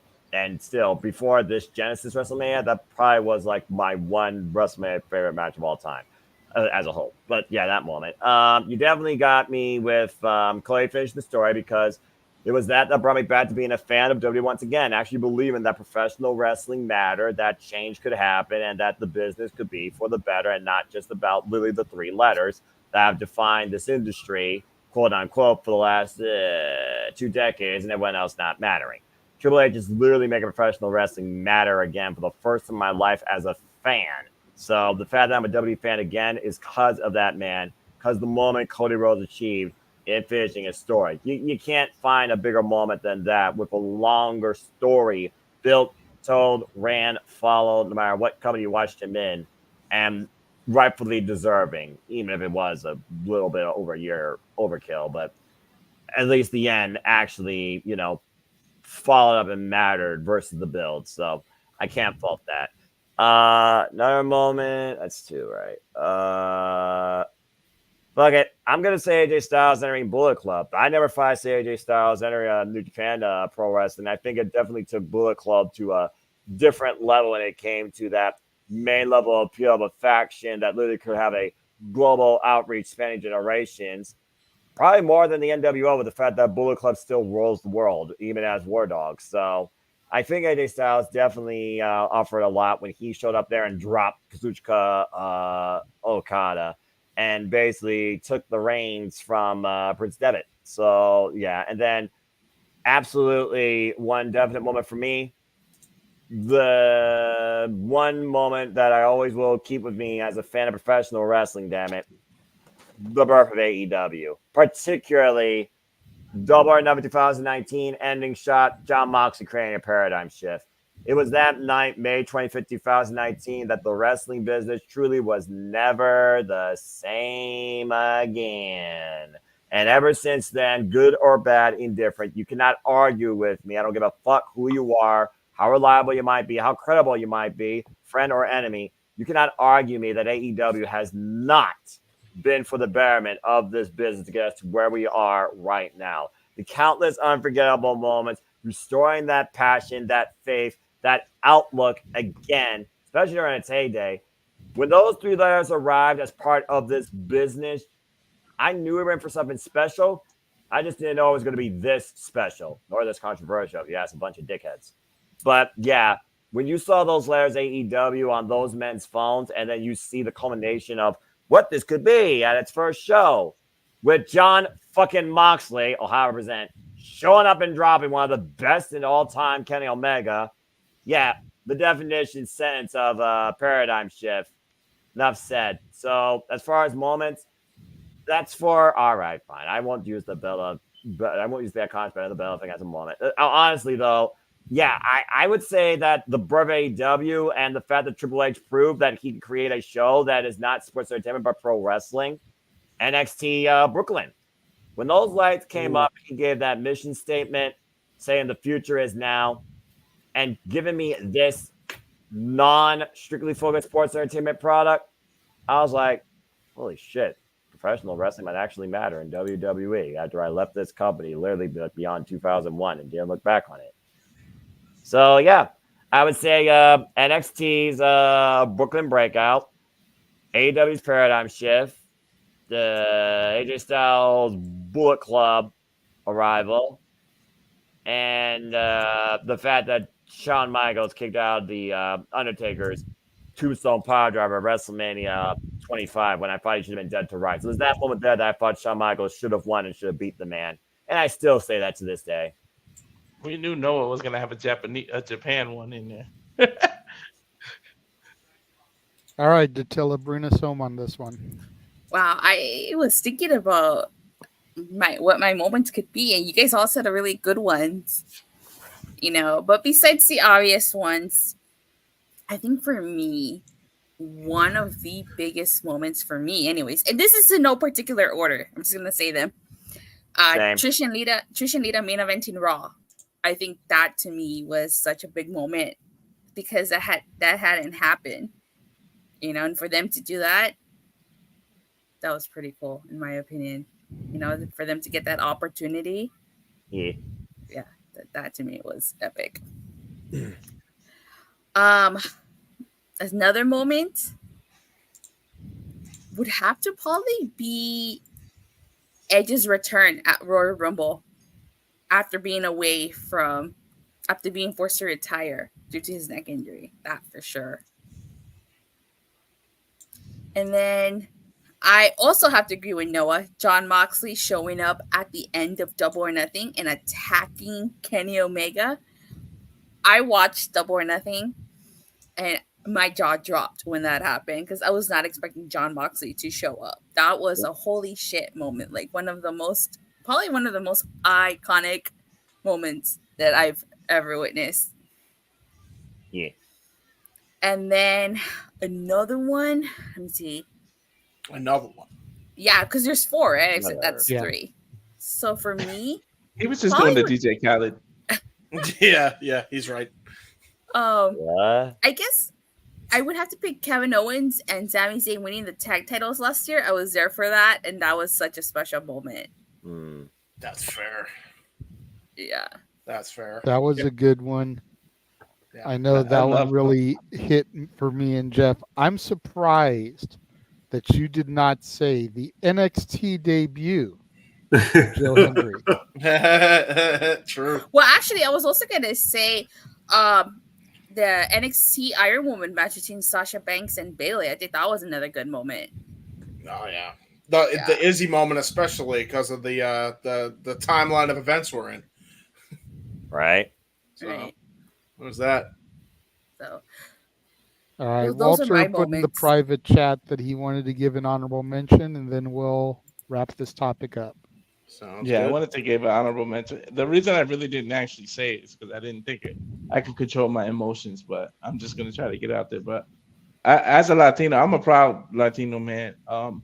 To see Eddie Guerrero conquer his demons and actually win the WWE Championship was a moment that, like, I'll never forget. Watching that No Way Out, like, brings tears to my eyes now to this day. When he actually got that 3, jumped into his mother's arm, jumped into the crowd's arm, hugged his father, hugged his mother, hugged his brother. It's like that moment for Eddie to actually say, "I did it." And then you watch the A&E special, like, of him actually talking about it, and that special they did, which A&E does well with all these history stuff that they do with the WWE.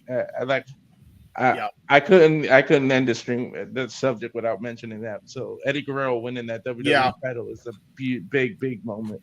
Damn, Walter trying to make someone cry over here. Like, as a fellow Latina, that meant a lot to me too. You know. Yeah. Like, Walter over here cutting onions. Yeah, and to be told, like, you know, you're too short. You're not the typical person, and they gave it to him. I had pasta last week, which has onions in it. Leave me alone. Don't make me cry. Yeah, I guess if I could mention an honorable mention, it would be Rey Mysterio winning the world title the year after Eddie Guerrero died. Thank you. Yes. WrestleMania 22. Yeah. I'm a Ray Mark. I'm a pat my Ray Yes, we know, James. Rey Mysterio. Yeah, Rey Mysterio, Eddie Guerrero. Good ones, actually. I think Jeff is still a little bit bitter about that one. I could be wrong. He may have gotten over it by now. Huh? But I know for the longest time that Jeff was kind of mad about that because if anybody was supposed to get the title, it should have been Chavo. I agree still. I do agree with that. I do. That's fair. You know, it's like they took the death of Eddie and really tried to mass market it the way he would have different colored armbands to accessorize with his outfit of the week. Like, I know for the longest time Jeff had serious issue with that title victory. I think I do think it could have worked if they actually booked it for the world title though, and had Chavo kind of go heel and win the belt back, but justified. because it's like you could have ended it at WrestleMania 23 that year, and then the two could have made up after that year-long feud, provided Bray doesn't get injured. Surgery 5 times in his left knee. How many knee injury? How many knee surgeries did that man have? I thought we had a number on that, but I don't remember. I think it's up to 372 at this point. Okay. I'll do one more honorable just because Datilla, Matt respect you. I'm picking a woman one. I'll pick a woman one. Fuck you, Vince NXT. Did not see the scope, but was the virtuosa. Deonna Purrazzo's arrival in TNA Impact Wrestling. She redefined what it meant to be a women's champion and a knockout for 3 straight fucking years. Long may she fucking reign. There we go. So we went from Latinos to Italians.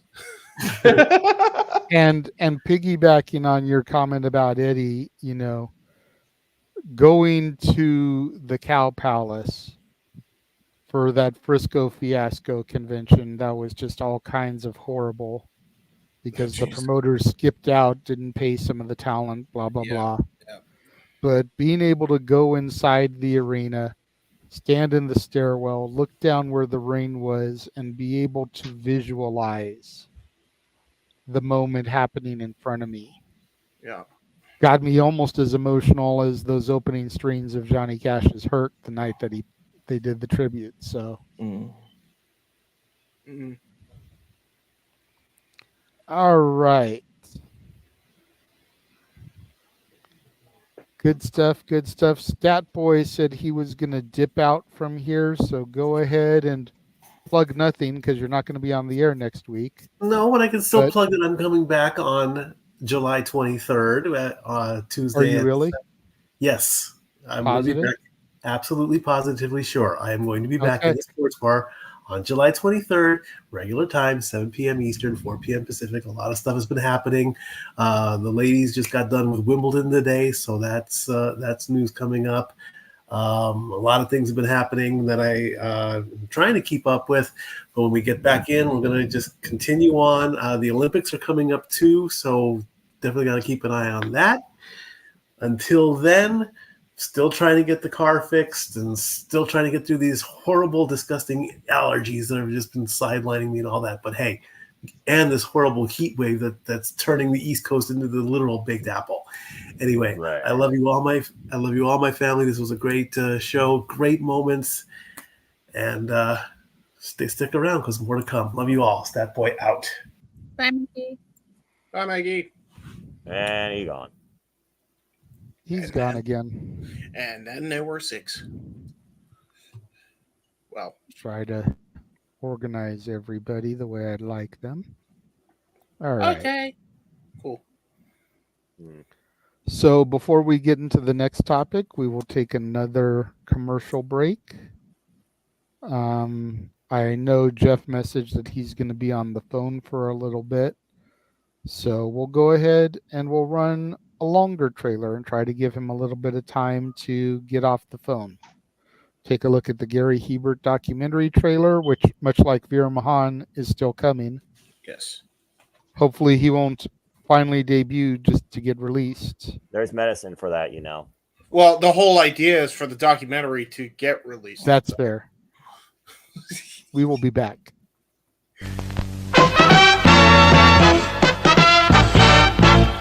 And now, preview time.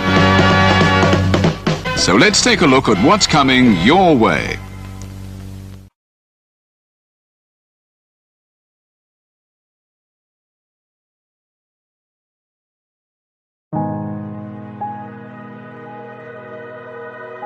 Gary Hebert, the man, the myth, the legend. I was amazed, and I was looking to become a better skater myself, and I wanted to be like Gary. When you look at a guy like this, he's one of the most talented people in his profession. He's been given gifts by God. It can get frustrating at times when you're trying things that, that maybe don't come as quickly to you as other things. And, you never really felt that sense of frustration with Gary. It was always about improvement and positive reinforcement. Was it really the end? Was that head injury really the end? God has called Gary to continue to be a blessing to others and to be a passionate example. My name is Gary Hebert, and this is the World Academy of Hockey, otherwise known as the Inside Edge. I would recommend anybody that have a chance to come to his hockey school. I think it'd be well worth it. It'd be rewarding to all the kids and anyone he coaches, from whether it's an adult, a professional player, to a little kid like a Mike or a Squirt.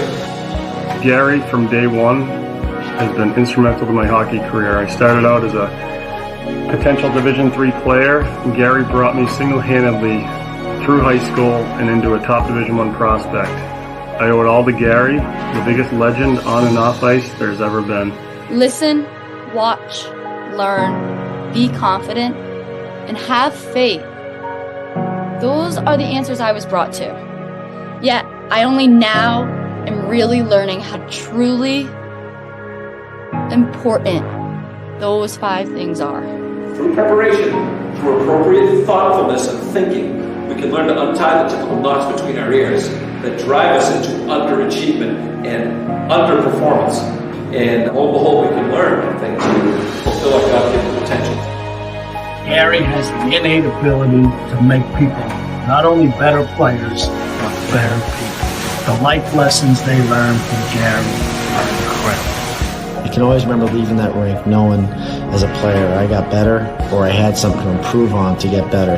And I think that's what you excelled on as a coach, is giving us the knowledge to know what we needed to do to get better. There's coaches who know the game, but can you communicate and create passion in your kids and in your players? And Gary's able to do that. Gary's got great knowledge and the great hands, but more importantly, his ability to connect with people and care for them. His communication skills, to me, really stand out, separate him, and that's why he's one of the best, in the world. Gary's a legend. He's a special, special man.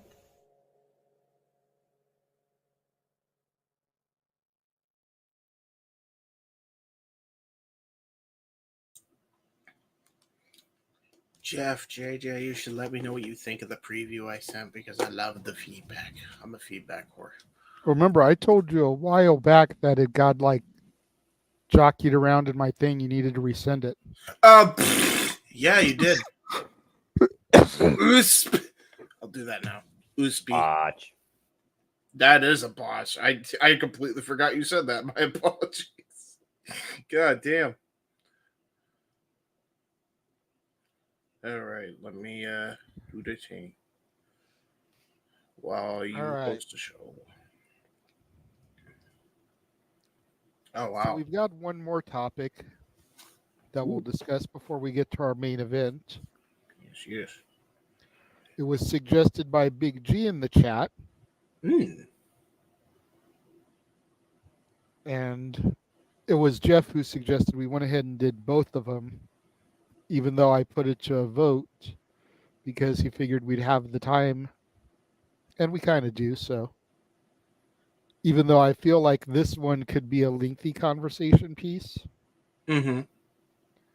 Big G wanted to know what is something that we like and dislike with wrestling right now. That's a loaded question. Yeah, I feel like this is very much a loaded question. I mean, I am going to say that for me, I feel like pro wrestling is at a level and a place that it hasn't been at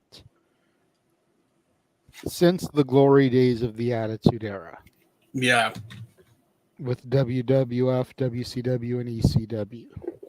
Mm-hmm. Between WWE and NXT, AEW and Ring of Honor, TNA, New Japan, AAA, CMLL, NOAH, Stardom, all the other independent federations that are being covered. Like, this is a time for wrestling that honestly I never thought I would see again after the acquisition of WCW and ECW. Yeah. As far as dislike, I could sit here for an hour about that shit. Mm-hmm. I'm just going to make it very, very simple. And it's a generalization. I'm not calling out anybody specific. I'm just going to say the fans. The way they act on social media and the way they act in arenas. Every match does not need a "This is awesome" match. Every match does not need the dueling wrestler chant. You know, it was cool when that started bubbling, when we were going to PWG all the time. But I feel like that has become too much the norm. Yep. And it gets irritating as shit. Let's go Cena, Cena sucks. Let's go Cena, Cena sucks. Fallen Angel, AJ Styles. Like, and we can go on and on. Mm-hmm. I'm over it. I'm not saying that the fans in the arena need to be like Japanese fans traditionally are and keep their mouth shut and sit on their hands. Yeah. But I don't think we need all that extra either. Yeah. The new one is the fight forever. Really? Yeah, it's so over, by the way, that a game sold so well by that title, JJ. Yeah, I saw, and I didn't jump on it because money was tight, but Walmart was offering that game for $5 online. The physical copy for the PS4. Oof. That is how horrid the sales were. That I see you, Jeff. 1 sec. But that's, for me, the fans have always been one of the best things about wrestling, because when you go to shows, it's like a fraternity. You get to catch up with buddies that you only see at the shows. Yep. But at the same time, some of them, I'll even go as far as to say most of them, are bubbling idiots once they get into the arena. Idiots. True. True that. Yes, Jeff, I saw your hand up. I need to go. I'm sorry. I'll try to explain to whoever needs to hear it later, but I have to go. Okay. So I will see you guys Monday. Musings. There you go. All right. Alrighty. And then there were 5. Well, Datilla, we'll go ahead and throw to you next on this one. If I'm just generalizing it, I really like what's going on right now in pro wrestling in all aspects. WWE, AEW, TNA. If there's one thing I dislike, it would probably be the IWC. Yep. You know, I feel like the IWC can be toxic at times. And I just feel like if people use social media as an excuse to be like horrible and shitty sometimes. So I'm not calling out anybody in particular. It's just generalizing it, you know? Yeah. Yeah. So if I had to dislike something about wrestling, it would just be the IWC. Not granted, not everybody in the IWC is like horrible. There are some wonderful, amazing people in the IWC, but some of them just horrible. Like the Colts, we're the good ones. Yeah, well, sometimes, Walter. Yeah, I was going to sometimes. say that's a very subjective thing. There's people out there that probably don't like our opinions and say that we're shit, that we're nothing but a bunch of marks. Walter, and that's their opinion, and they're allowed it. Walter, we can't say we're the good guys after we had done a whole skit about, you know, the wheelchair fiasco with Roddy Strachan and made a whole freaking comedy bit for like an hour straight about it. I don't think we can call ourselves necessarily the good guys. Yeah. We can call ourselves the anti-heroes, though. It's just like the divide between the Sean Ross Sapp / Dave Meltzer / Brian Alvarez's of the world, Yeah. and the Vince Russos, the Eric Bischoffs. Yeah. You know, there's people that love what we say and tune in on a regular basis to hear us say it. Yep. And there's people that would rather come in and troll than actually engage in legitimate conversation. Yep. Thanks for the view.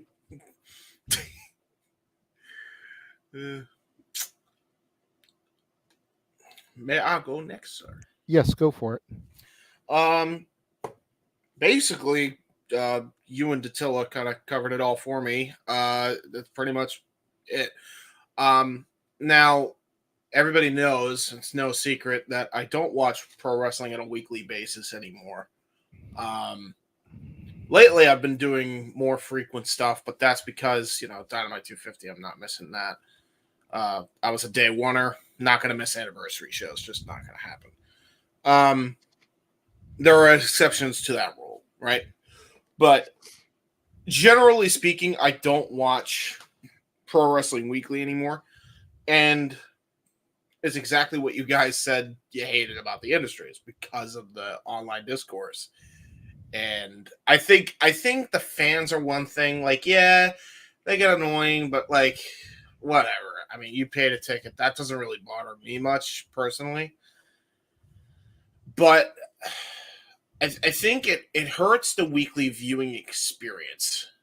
And I think a lot of people they may lose sight of that when they hear me, say, this is why I can't watch it on a weekly basis. It's because it can get draining at times when you're covering the negative shit, and it's always negative shit. Like all this positive stuff, and then all this negative stuff just comes crashing down. Out of nowhere. And it comes crashing down and it hurts inside. Dun, dun, dun, dun. Nice. That's a good one. But yeah, no, like it's just for me, I'd say it's that. And the tragic thing is, and this is just for me. This is definitely not for Noah, because Noah knows how to turn that thing off. But when you're as creative and as digitally on screens as I am, as a video editor especially, it's really kind of hard to pull yourself away, especially if you're an empathic person. Mm-hmm. And you care about people that are kind of getting wronged. So it's hard to kind of tune in on a weekly basis. And that's just me. Like, everybody has one of these now. Everybody has a phone. And what's the first thing you're going to do when you look up, things on YouTube? Or if you're interested in wrestling, like you're interested in any other form of entertainment, what is the first thing you're going to do now? Look it up. Yeah, find out Google more it. information. And yeah, Google it, YouTube it, Facebook it. I don't know what you use. You could be a grandpa. You could MySpace it, for all I give a shit. But the point is, you research more about it somehow, some way. I feel it's harming the growth of what should be, benefiting everybody involved company wide, solely because of the toxicity online. Because that could be something that a person sees. And I think the more, you see at least certain ratings, it kind of shows that. Yeah. That's why I can't watch it weekly anymore, because it's so draining. And that's if you just have nothing to do and have no life, at least currently speaking, like I do. This man got kids, the producer. There's a reason For the Love of Wrestling ain't happening, because trying to deal with kittens and then having to deal with the childlike nature of the IWC on top of that, which is infecting the pro wrestling market at times, forget about it. I mean, come on. It's just no way, and that's why I like doing it monthly, because monthly has been so much more enjoyable for me, because I don't actually watch any of that fucking shit online. and it's so much more enjoyable. I had a blast calling Prestige. I had a blast calling the AEW show, and I have a blast next week calling the AEW show. And I might join in for Blood and Guts, and then I'll be bowing out again, right? Like that's better for me because I get to adjust my schedule, and thus I'm not on this thing that pisses me off. Because people piss me off. I mean, there you go. That's a simple solution to that, but it is a problem, so shall be addressed. And so it was. That's it. Walter? All right. I'll start with the negative. A lot of us growing up being wrestling fans had to defend wrestling because a lot of people use the F word. And no, I'm not talking about the offensive one. I mean the word fake. It's offensive to wrestling fans. So this whole bullshit of no selling and popping up after a move is as soon as it's hit, that's really, really bothering me. Like I hate this thing. Like Canadian Destroyer pop up and then another one pop up. It's really, really bothering. It's the art of the storytelling during a match is getting lost behind this whole flippity doo-dah doing everything and getting up. So that story and buying the false finishing is being lost. Like one of the moments on Mount Rushmore Noah mentioned that Shawn Michaels, that was a moment because he kicked out, but it was a story and it came out of nowhere and it was slow and methodical and no one expected it. Now everybody's expected to kick out of every goddamn thing. Like you need 10,000 super kicks a match. You need 8 frog splashes, 3 clotheslines from hell. Like it's all the same pattern. That's really, really getting on my nerves right now. And it's like hard to defend that when people say it's fake. It's getting harder and harder to defend that.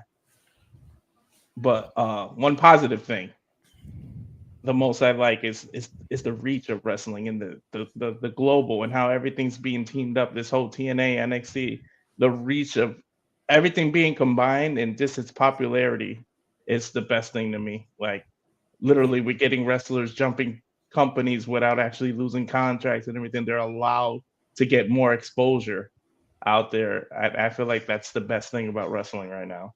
The fact that it's exposed everywhere.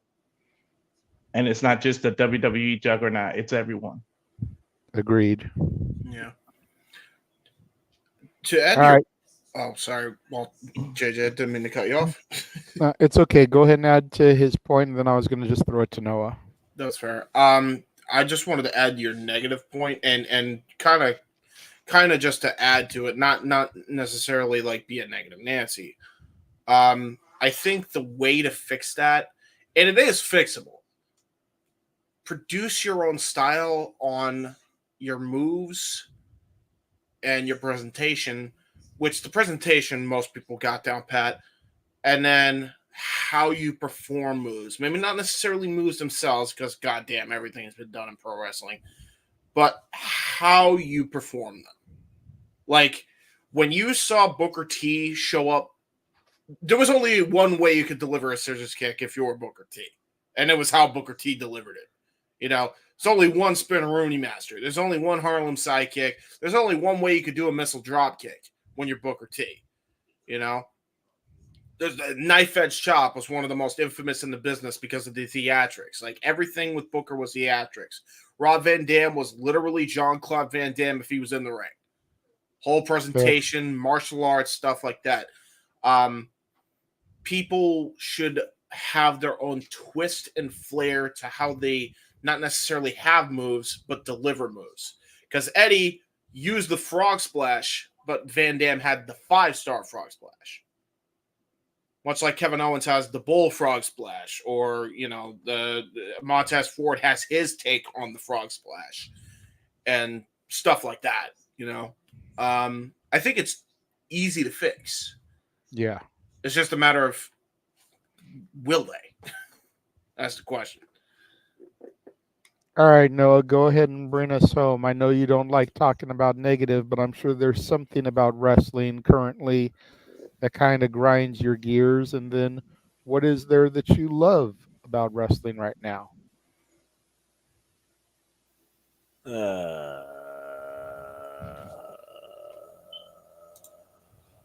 Let's see. Definitely the collaboration versus self-internal competition is the best thing right now because the possibilities are truly infinite. Negative thing, I mean, it's the same crutch that I freaking ignore. And I'll leave you with this. Don't be a Twitter twat. Tribalism is a self-professed, ego-driven identity where everyone believes that they're right in their own personal matter, no matter how selfish, toxic, and self-centered it is. Don't be a fuckhead. Simple as that.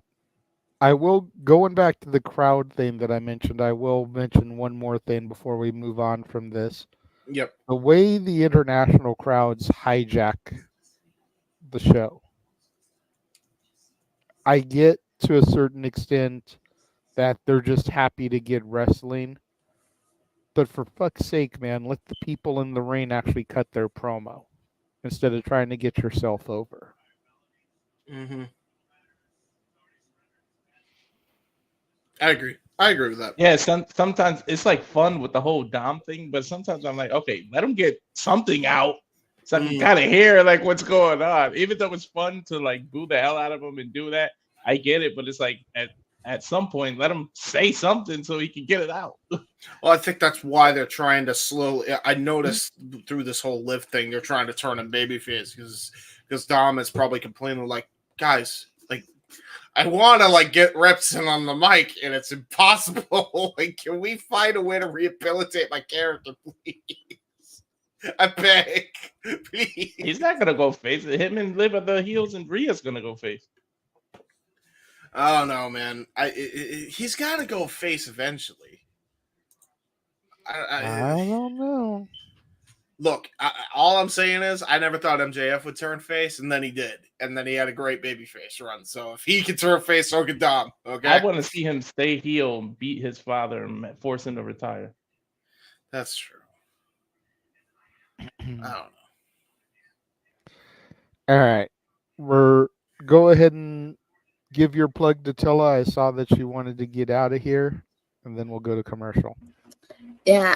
Okay. So you guys can follow me on Twitter at @Tella_. Talk all things wrestling, WWE, AEW, TNA. I go live every Monday, Wednesday, Friday, occasional Saturdays and Sundays. For all things TNA, you can check me out on Body Slam, and Power Morphicon is next month, so I will be doing some Power Ranger videos as we on the road to Power Morphicon, and I will also be at Power Morphicon. More about that as we roll into August. The Jeff Meacham Network. Sorry, that was a botch on my end. Botch. It's okay. And make sure you guys tune in every week. What about Tuesdays? Do you do videos on Tuesday nights? No, I don't work Tuesdays. You gonna start doing videos on Tuesdays? I don't work Tuesdays. Boo. K Triple H. Because the Tilla_ doesn't want to work Tuesdays. Maybe I'll release Power Ranger content on Tuesday. Let's go to Tilla. I mean, you got to give yourself at least one day a week. I can relate. I do. Tuesdays are my day of the week. That's true. And most of the time, it's either that or Monday. It depends on the mood. I'll give her that. Honestly, if that's her reasoning, I can't shit on that too much. You know, so I don't know. Maybe by some miracle, once JJ's back, where is he? Once JJ's back over here.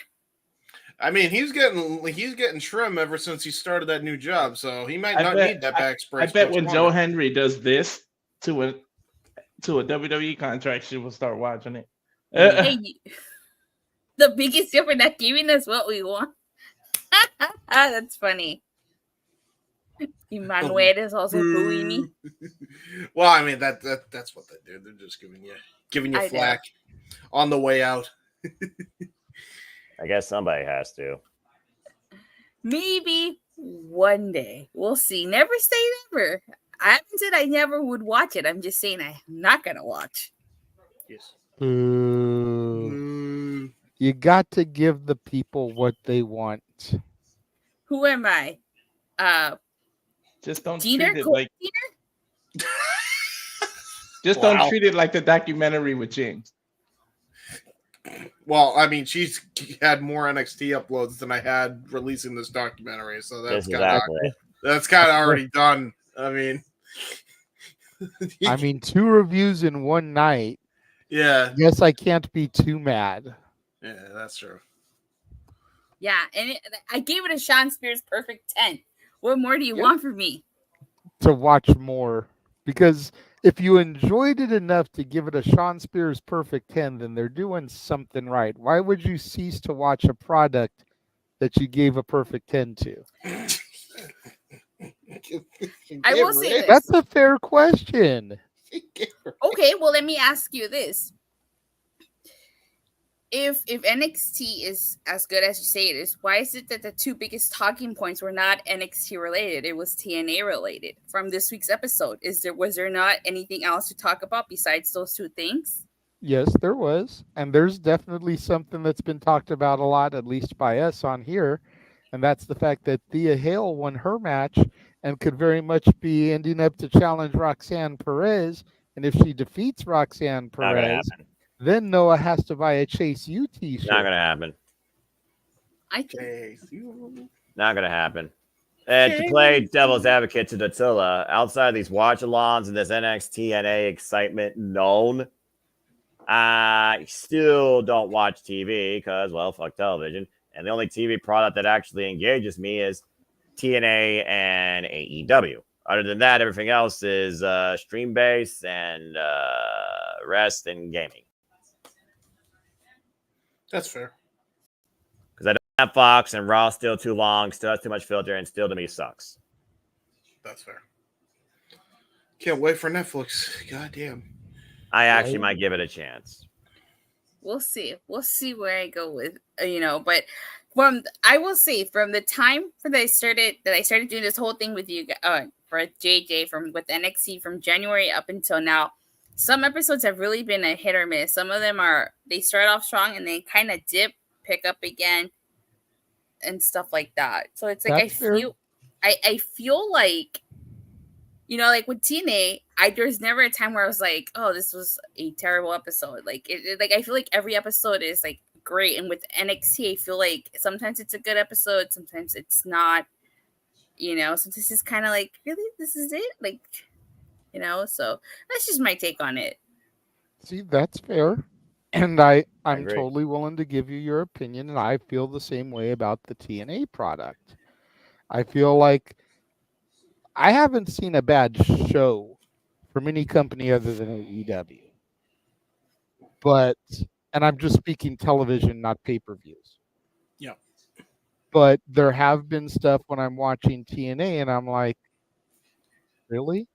Why are we wasting time with this? And then there's other stuff that I'm like, I want more of this. You mean every time with Flop Dollar and Ash by Elegance? Yeah. Why are we wasting time on that? You know what? I want to see more Steph DeLander and PCO, goddammit. Well, she's in Australia right now. Take their TV time that you're giving to Flop Dollar and Dimeless Dana Brooke and give it to Steph DeLander and PCO. Take TV time away from Jericho and put more into your fucking women's division, AEW. God damn it. Hi, guys. Hey, how dare you? Hi, guys. Hi. I know you don't want me to retire. Hi, you guys. You are part of the problem. You endorse it. I endorse Jericho. Jericho's hilarious. I like Brian Myers' version of the Learning Tree. You remember that, Noah? Yes, I do. Local talent Sam Beal was part of it. Hey, listen. There are other things that are on AEW that don't need to be on AEW. You could keep Jericho's thing and also build the women's division a lot more. And to be fair, they have been doing that lately. So, yeah, well, you can say that about any company. And again, Rob, figure out how to book single stars for your women's division versus IKEA tag teams and factions. Do you forget that AEW has the greatest women's wrestler ever? What? No, they do not. What? How dare you throw that out there, Walter? Wait, what do you say? Walter, repeat. What did you say? It was sarcasm, but I said you forget that they have the greatest women's wrestler on their roster. Which one? Britt Baker? Mercedes is who he's talking about. Oh, well, there's two different. Here's the problem. The queen of walking out of companies. Here's the problem though. There's two different Just Mercedes. like the Good Brothers. There's two different brand of Mercedes. There's the Martinez model and there's the Monet model. So which one are we talking about? I think he's talking about the one that's defined by 3 letters that people use 3 other letters more often than not. Yeah, BOO. BOO. Anyway, getting back to whatever the hell you all were doing earlier. Dattila, you about to power down. Stay out of trouble, bro. Stay out of trouble. Bro, okay. Bruv. Oh, bruv. I thought he said bro. I was like, what? Yeah. Everybody's a bruv. Well, All thank right, you thank for you, coming guys. and joining us for a little bit. We will see you next time. All right, bye. Take it easy. And then there were 4. We gotta have a powered down sound effect. That'd be dope. Well, speaking of women's wrestling, we are going to discuss the big news in women's wrestling for the week once we come back from Noah's favorite commercial.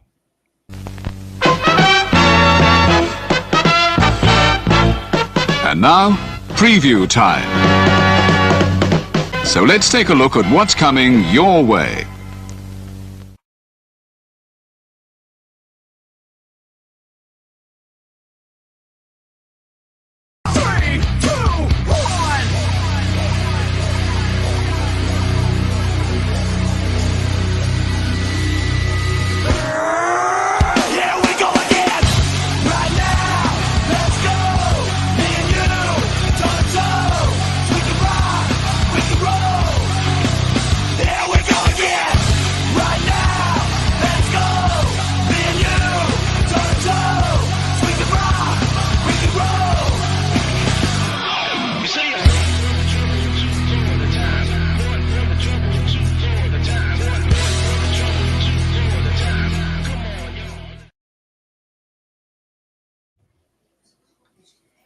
And we are back.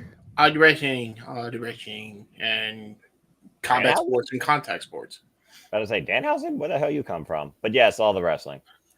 Very nice, very evil. Very nice, very wrestling. So clearly that is not updated because it still has the Combat Clash in there, which aired yesterday. If you guys missed it, go to Prestige Wrestling's YouTube, watch the entire show. They gave it up for free there. Yes. Synced it up with our commentary. It was a fun time. The first 4 matches, we did rotating commentary where James, Walter, myself, and even Jeff joined Noah for color. And then Walter had technical difficulties and had to dip. And then we moved to a 3-man booth for match 5 through the main event. So go check that out. Before we get to the main event topic, I do want to mention that there was a match advertised that was going to be happening today. That was a pretty big deal. As soon as it loads in here, I will bring up the graphic. I see. Here we go. Yes. For the CMLL Women's World Championship, which will tie into our main event because of the reason why that belt was vacant. But these 3 women competed, and the winner again. Now, I'm concerned. I'm concerned about this, and I'm going to tell you why. Okay. Who defeated her for the TBS title? Oh no. Who has creative control? Oh no. Oh Who's God. won 2 belts in 4 matches? Oh no. Oh God. I think she's going to be Mercedes 3 belts going into All In. Well, BOO. Well, okay. So the only problem with that is Britt Baker is in the way. Britt Baker is probably going to be the match at All In. That's what I'm saying. I don't. Doesn't mean that she can't defeat Willow in the interim.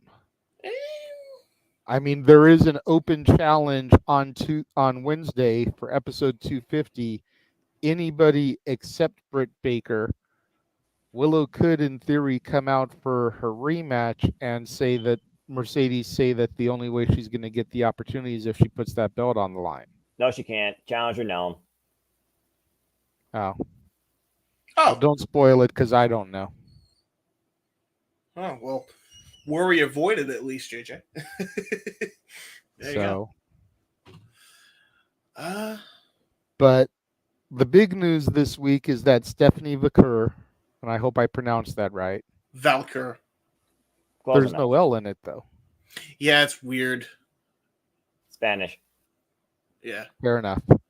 So Stephanie Valkyr walked out of the companies, New Japan and CMLL, and very quickly inked a deal with the WWE. Yep. She is quite literally in Mexico for a house show for them right now. Oh, Like, that is how quickly they are throwing her out there. well, there you go. And of course, the IWC have issue with the way that she left the companies and went to WWE. Mm-hmm. A lot of these people had no issue when Sasha Banks and Trinity walked out and did what they did, Mm-hmm. because they were leaving the evil corporation, and Stephanie has signed with the evil corporation, even though it's no longer evil because that person is no longer in power. Yep. Nor his associates. On the one hand, I understand why people want to give her shit, but apparently some people, not me because I've been too busy, Mm-hmm. but some people have done digging, and apparently there are people, this is rumor now, keep in mind this is rumor. Mm-hmm. Apparently there are people in AEW and CMLL that wanted to try to get her boyfriend, husband, fiance released from prison, who is awaiting trial for attempting to murder her. What? So people within the companies that she did not sign with and walked away from supposedly want her husband, again, fiance, boyfriend, whoever the case is, significant other, to be a free man. Again, take this as a rumor. I don't know if it's true or not. It's just what I have been reading. Okay. Again, I have not had the time to personally dig into this because of how insanely busy I've been. Okay. In this post from multiple people, some quote unquote respected, some not quote unquote respected, some random fans in just wrestling groups. Mm-hmm. So I'm seeing this from multiple sources. Okay. If that is in fact the truth, can you blame her for wanting to get into WWE? No. No, especially with that And possible on top of that, with the way WWE's women's division is beginning to stack up, the signing of Julia, whose debut is impending, Roxanne Perez, you've got Lola Vice, Walter's Latina mommy. You've got Mamacita. You've got BBL Bailey, as Nia Jax called her on SmackDown. The fuck does that mean? Brazilian butt lift. Mamacitas. So basically the joke was that you're not a hugger anymore. Who are you, BBL Bailey? And then she kind of turned her head around and looked towards Bailey's posterior. That's real ironic coming from somebody who's only famous for a period of time because of her hole. You've got Bailey's always had with her briefcase. Yeah. You've got a really good and defined women's division. I can completely understand why Stephanie would want to go here. Mm-hmm. So the question is, what is everybody's thoughts as far as the way that she left? And if it's true, why she left? Noah, I know you've been doing work, so we'll just go ahead and throw it to you first, and we'll come around the room. Yeah, as long as they don't throw her in that Kia tag team in the LWO with Selena Vega and just waste her potential, I'm actually okay with her choices.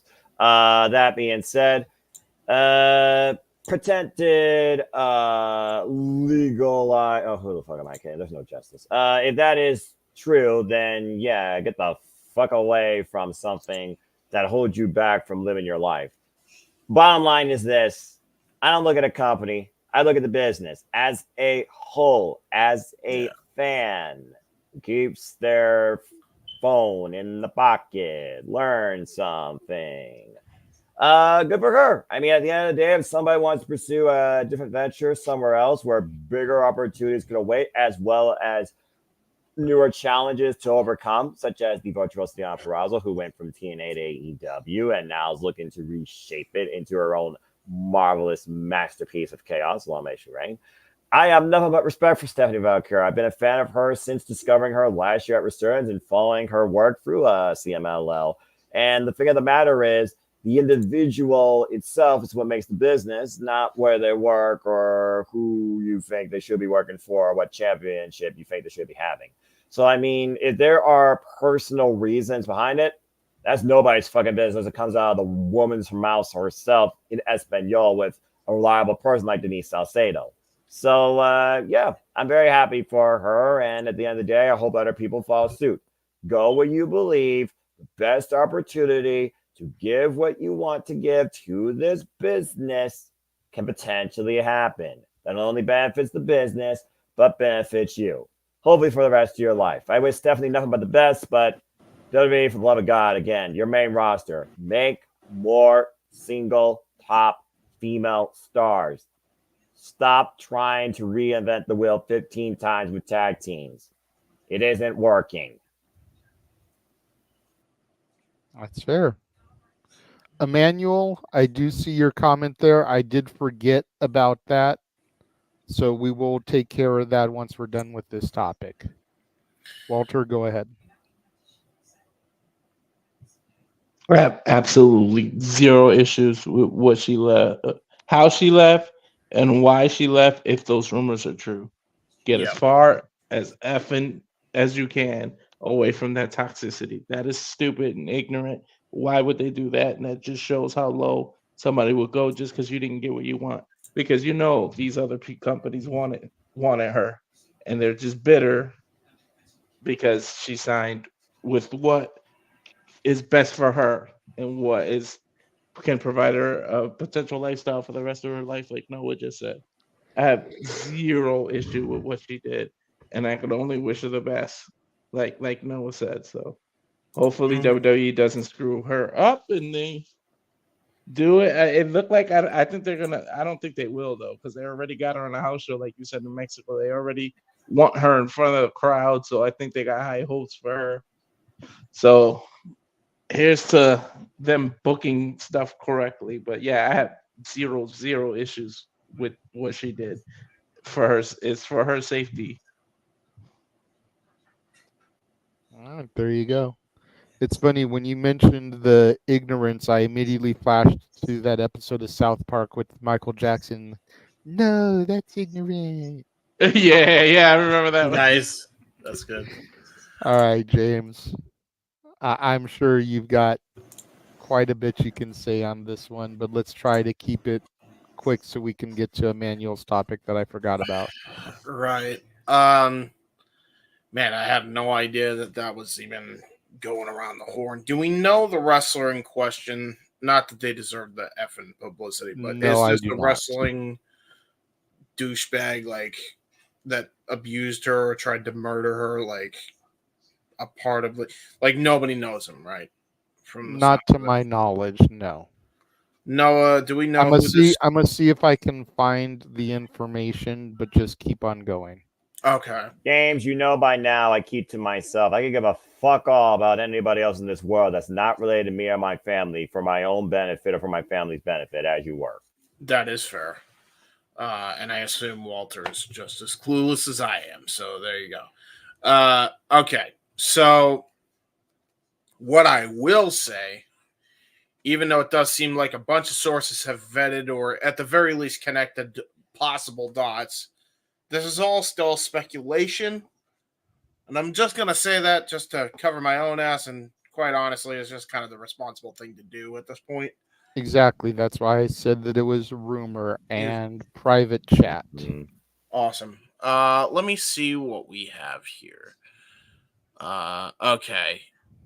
From what I understand, this is going to be just from reading the name alone, it does look like this guy is about to be exposed by Tonkasaw, aka Grapple Vision. So this guy is definitely bad news.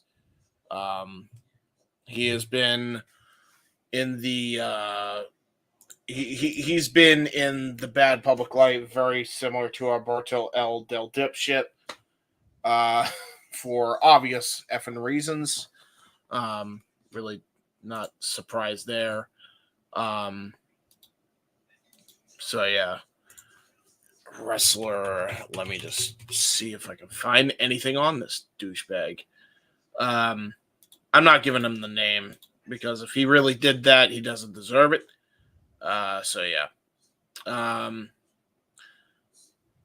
just shocked that I hear stuff like that.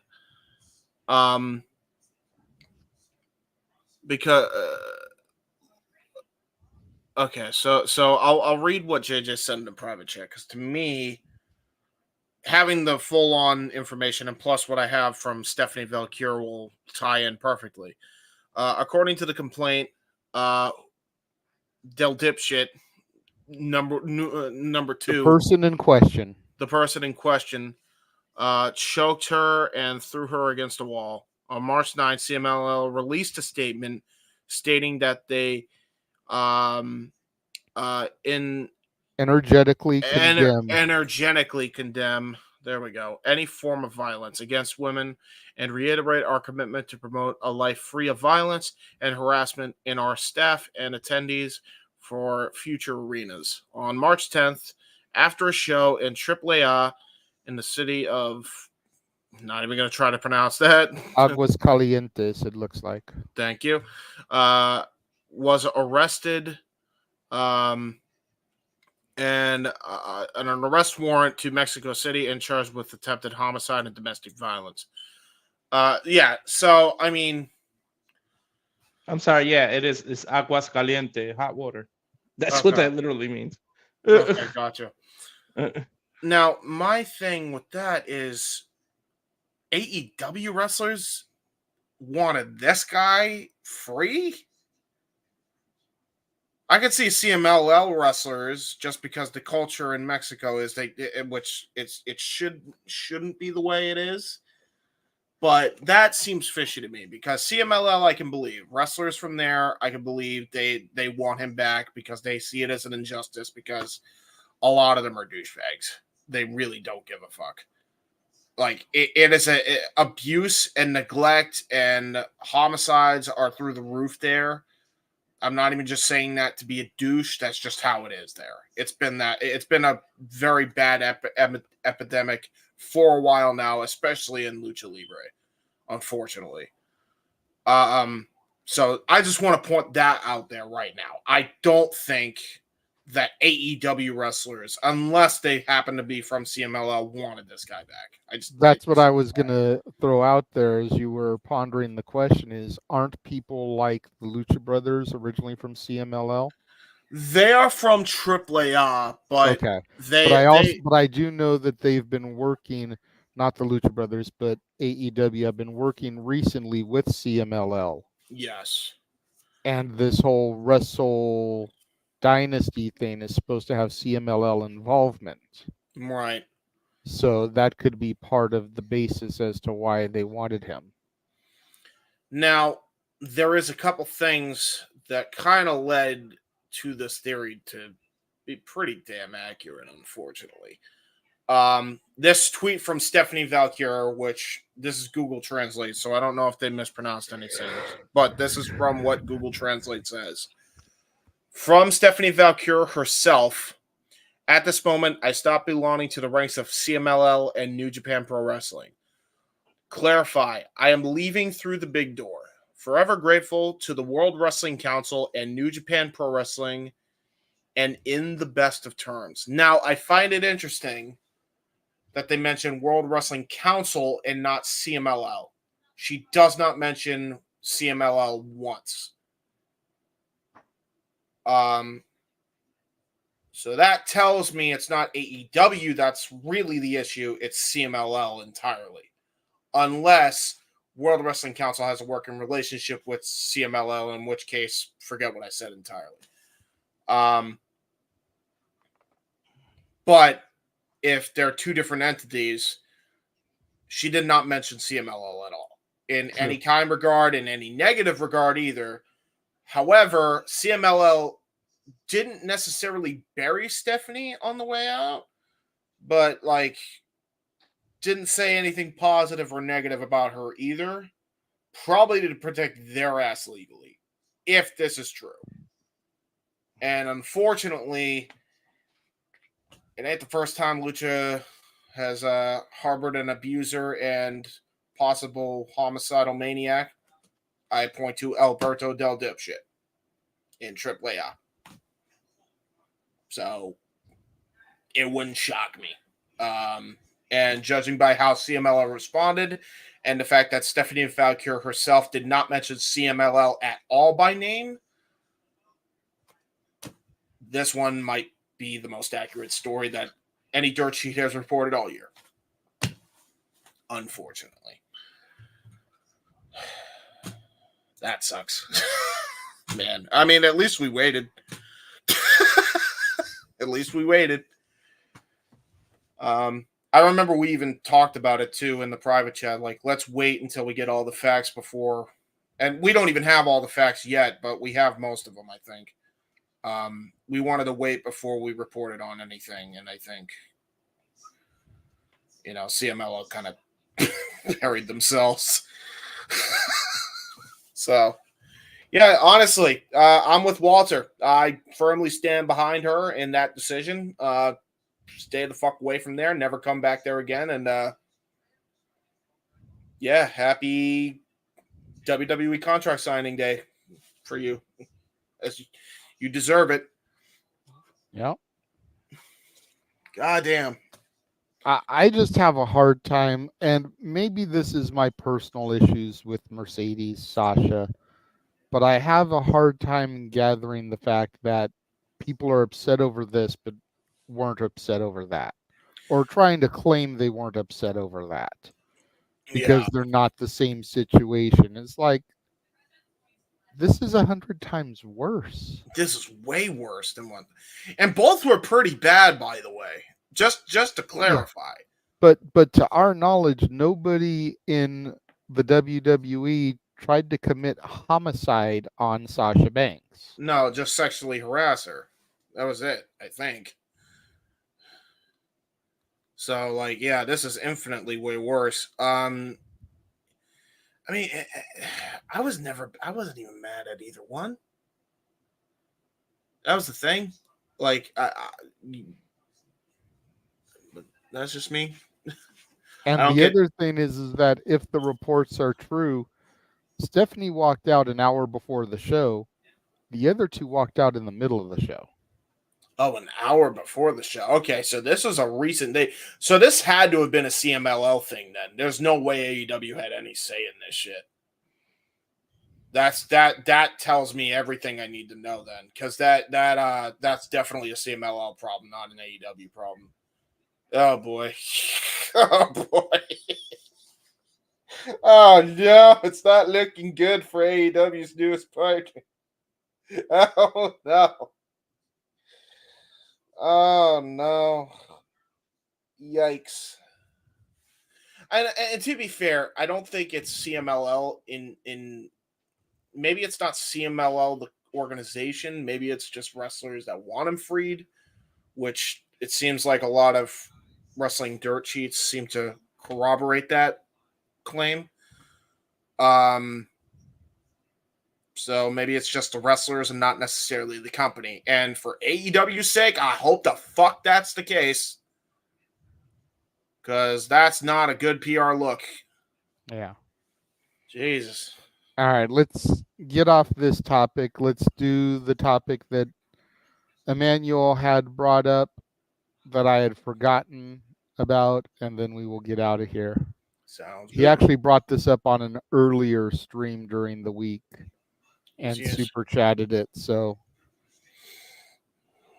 he wanted us to discuss the no kick out from Damian Priest and if it ruins the mystique, I believe is what he's going for, of the match and wrestling. Thoughts just happened. I've had a long time to think about this, and I've watched quite a few people discuss it. I've watched Vince Russo discuss it. I've watched Bully Ray discuss it. And I've watched just some random fans discuss it. And the one who really made the most sense to me was Bully Ray. And the point that he brought up is that unless things have changed in the WWE ecostructure, the referee is the one who's trying to distract everybody. You know, he's the one that's keeping the magic flow. Even though he's supposed to kind of stay out of the way, he's also the one that's responsible for kind of keeping the aura alive.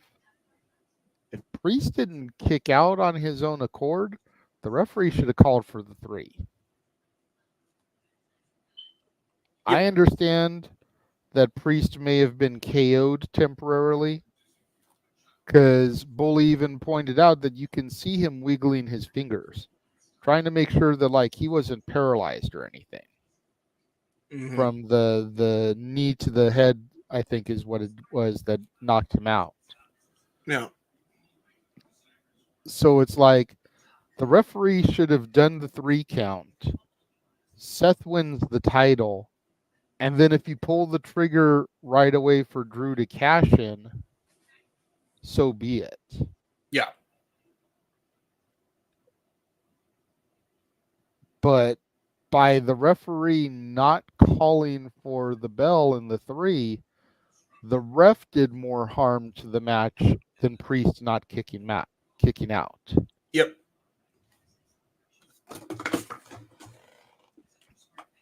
And I thought that was a very interesting take on it, because everyone wants to blame Priest for not kicking out. They want to blame production for not hitting Drew's music quick enough. The blame falls squarely on the referee. Yep. The referee made a discretion call. Mm-hmm. It was not the correct one.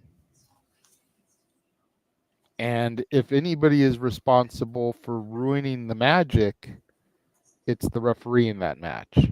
Yep.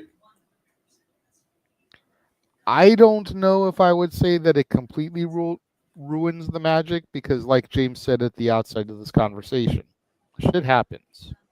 Yeah. If it was something that happened all the time, then yeah, I'd be like, okay, that kind of ruins the magic. But shit like this doesn't happen all the time. Thank God. Yeah. And you could easily retcon this and be like, the referee screwed me, and you could suspend him, and then you could have like some special guest referee have a rematch on Raw, and then have Damian retain, and problem solved. And then you have the fair one-on-one, and then just make it like the referee was in the pocket of the Judgment Day. Maybe have him as like a shady official, NWO it, and then boom, problem solved. Well, there you go. Magic restored. And even, let's think about this another way. Yeah. Okay, so the referee counts the 3 count. Seth Rollins wins. They pull the trigger. Drew comes out. He cashes in on Seth, basically getting back his WrestleMania moment. Mm-hmm. Because after defeating Seth, Priest cashed in on him. So now it's kind of gone back full circle, and Drew has the belt again. Drew goes into SummerSlam against Gunther. That's not going to be a horrible fucking match. No, that would be tremendous. And then with the shenanigans that have been afoot in Drew matches lately, you have CM Punk cost him the title. In his first defense, yeah. You get to where you were going to get anyways. With a small detour, Drew gets that moment back because the crowd was going apeshit when he was coming out. Mm-hmm. Yep. And we get Gunther versus Drew for the World Heavyweight title, which, yes, please, sign me the fuck up. Mm-hmm. Don't get me wrong, I like Priest, but Priest versus Gunther, I think, is going to be garbage. Yeah. In comparison. It could be a sleeper, because I've never seen a bad Gunther match. Yeah. But in comparison to what Drew versus Gunther could have been, it's going to be garbage. Yeah. And we mentioned that because of the triple threat match that they had with Sheamus as well. Like, that was phenomenal. So I would agree.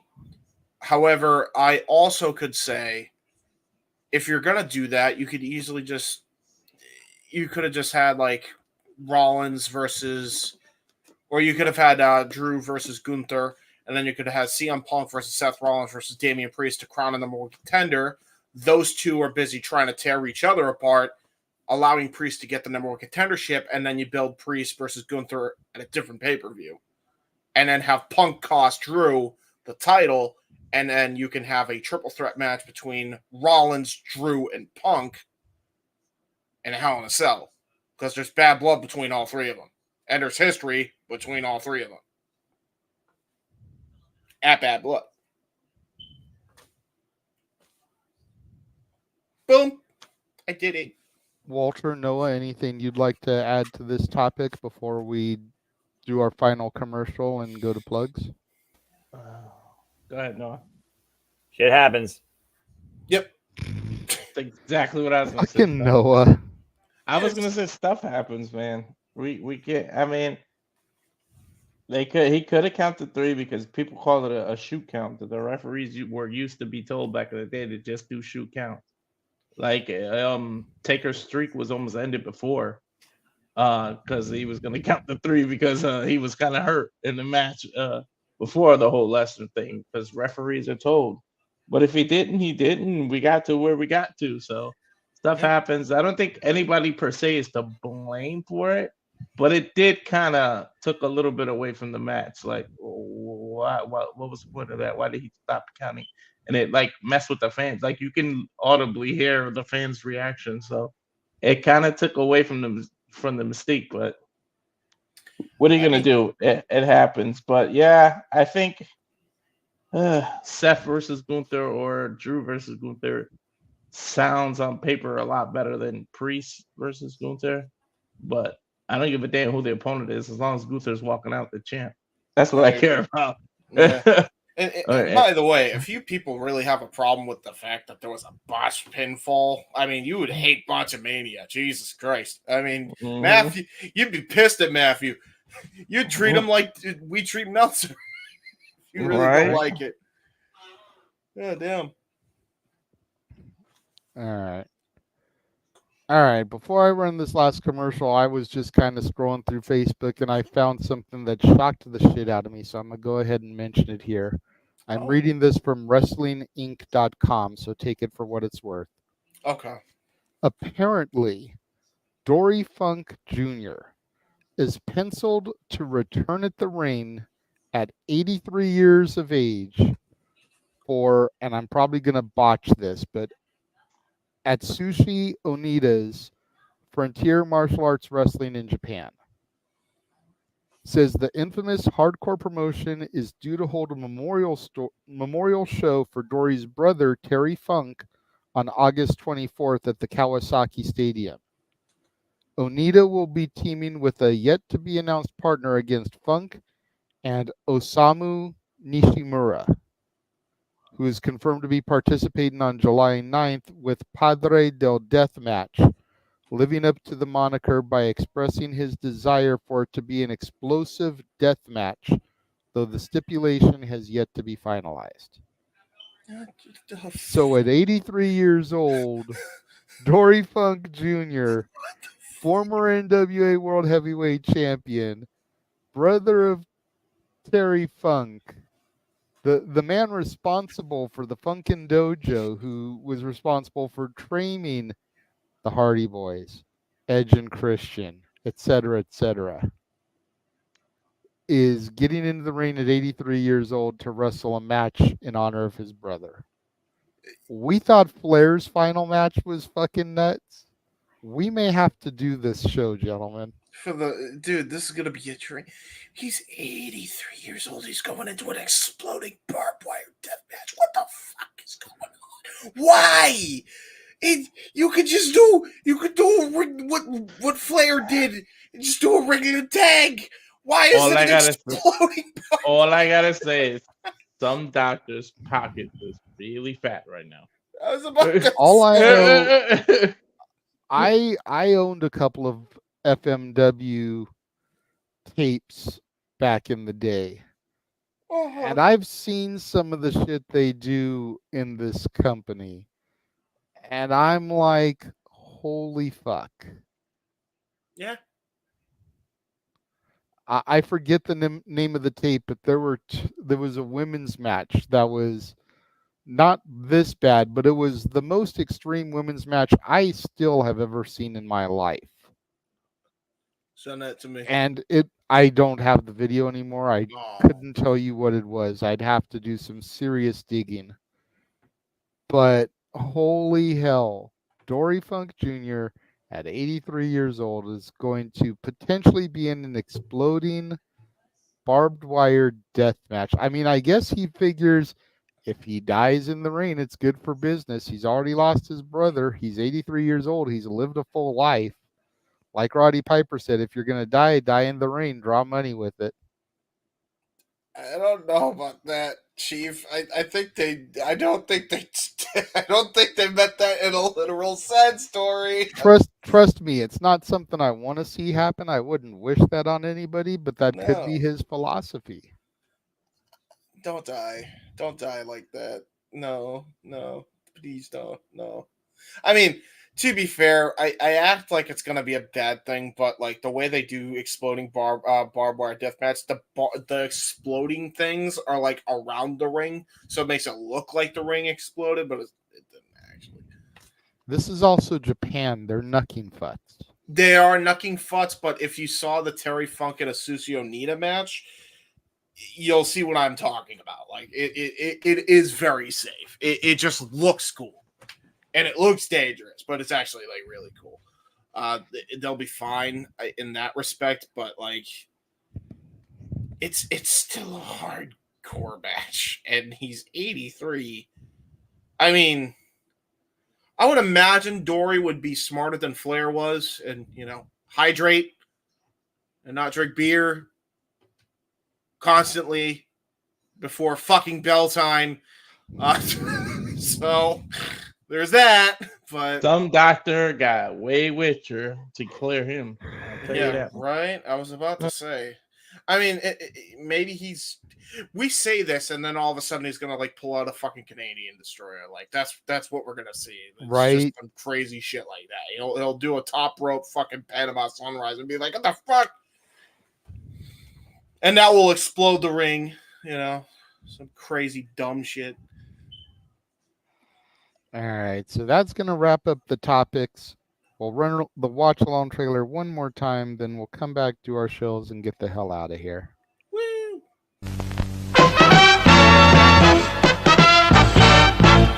And now, preview time. So let's take a look at what's coming your way.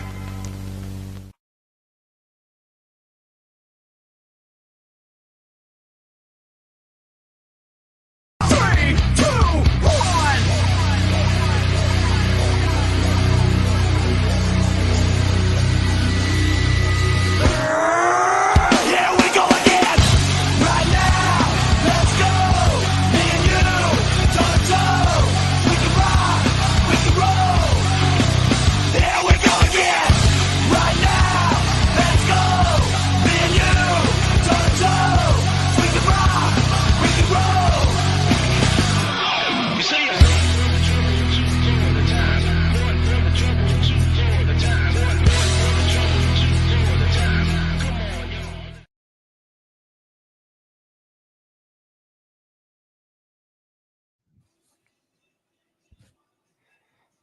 And we are back. Audio wrestling and combat sports and contact sports. Damn it.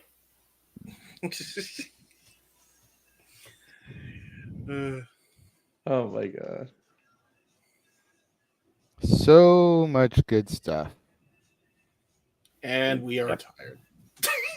Been up for probably 17 straight fucking hours, 90 degrees plus there in the fucking Midwest. Yeah, we I am not in a mood right now. Trust me, no, I worked 12 hours today. I know. I was about to say. Tomorrow. Thank We all Christ say on Sunday. All right, let's get through this quick.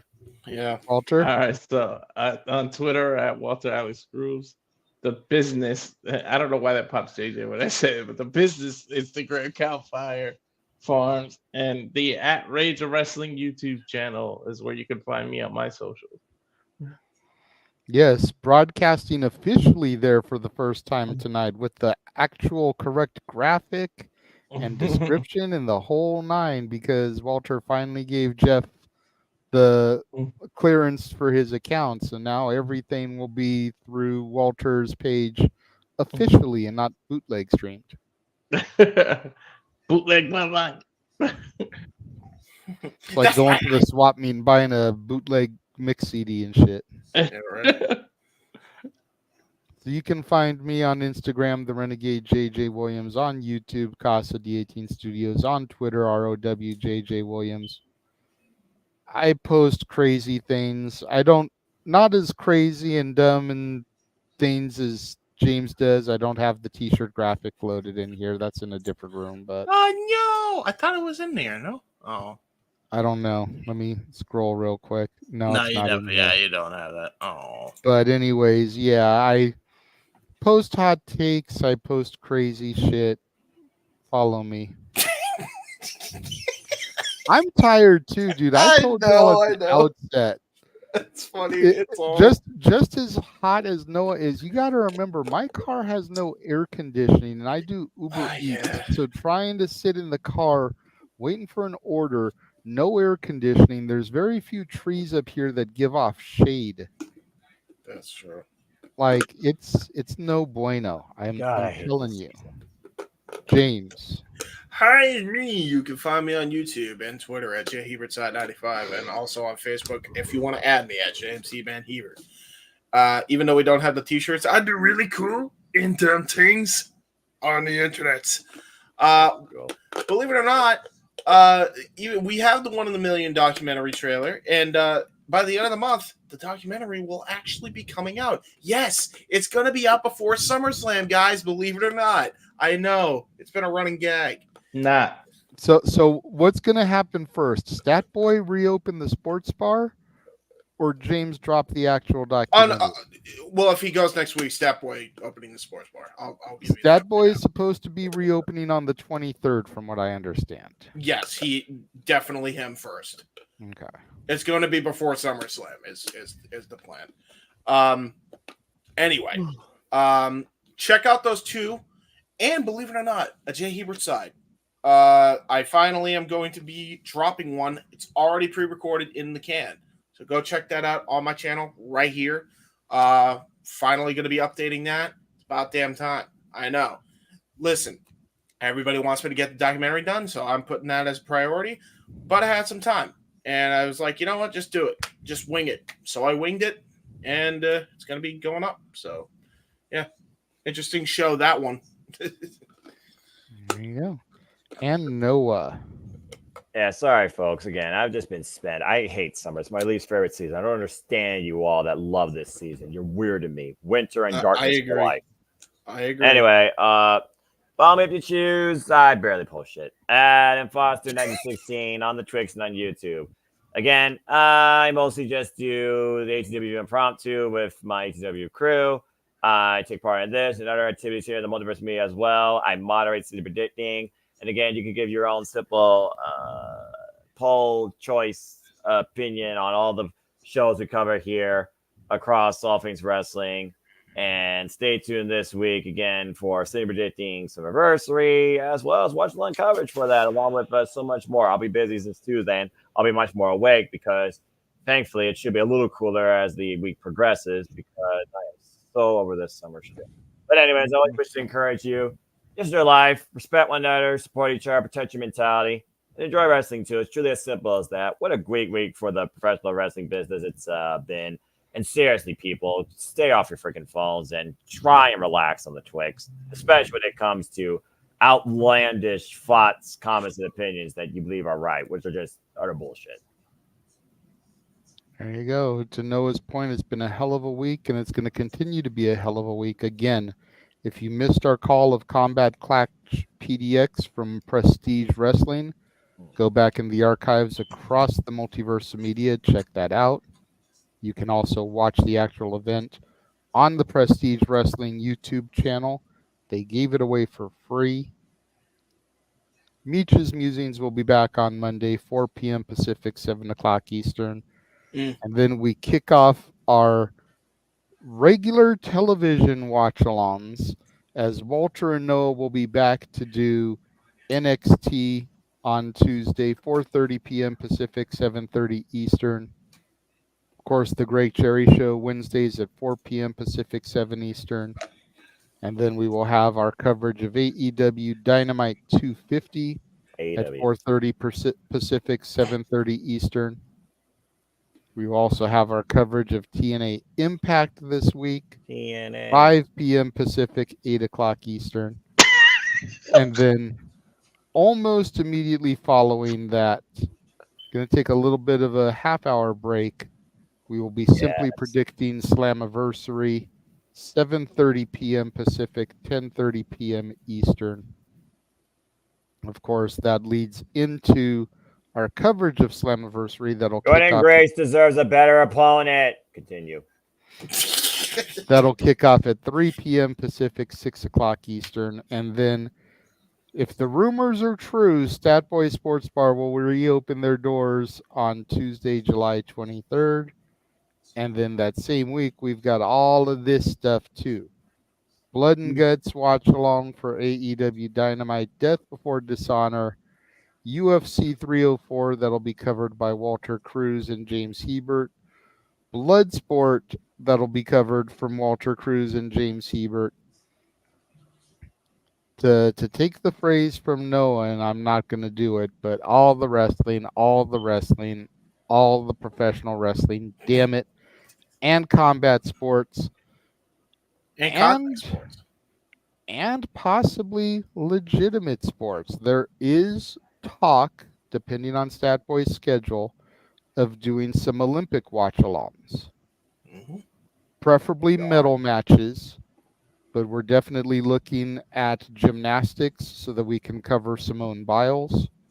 We're looking at, of course, Olympic wrestling. We're looking at basketball with the Dream Team and their quest for gold. All kinds of good shit coming up across the multiverse. So you want to make sure that you don't miss any of that. Make sure that you're subscribed. Make sure that notification bell is turned on. That way you're alerted whenever videos drop and we go live. Because some of the stuff could be last minute, much like Walter's watch along with Noah this week. That was not planned. That was completely impromptu. But if you had your notification bell turned on, you were alerted to that. So there you go. Want to give a shout out to Datilla for popping in, a shout out to Statboy for popping in, of course to the man whose name is on the marquee, Jeff Meacham, for being with us for a little bit. Unfortunately, real life shenanigans pulled him away, so it is what it is. For Mr. Reliable, for the Heeb Man, for the simple man with the spectacular voice, I am the Renegade of Wrestling, JJ Williams. Thank you all for tuning into Open Mic Night. We will see you guys next week. The Jeff Meacham Network's Multiverse of Media. For over 15 years, the recognized symbol of excellence and the standard bearer in coverage of sports and entertainment.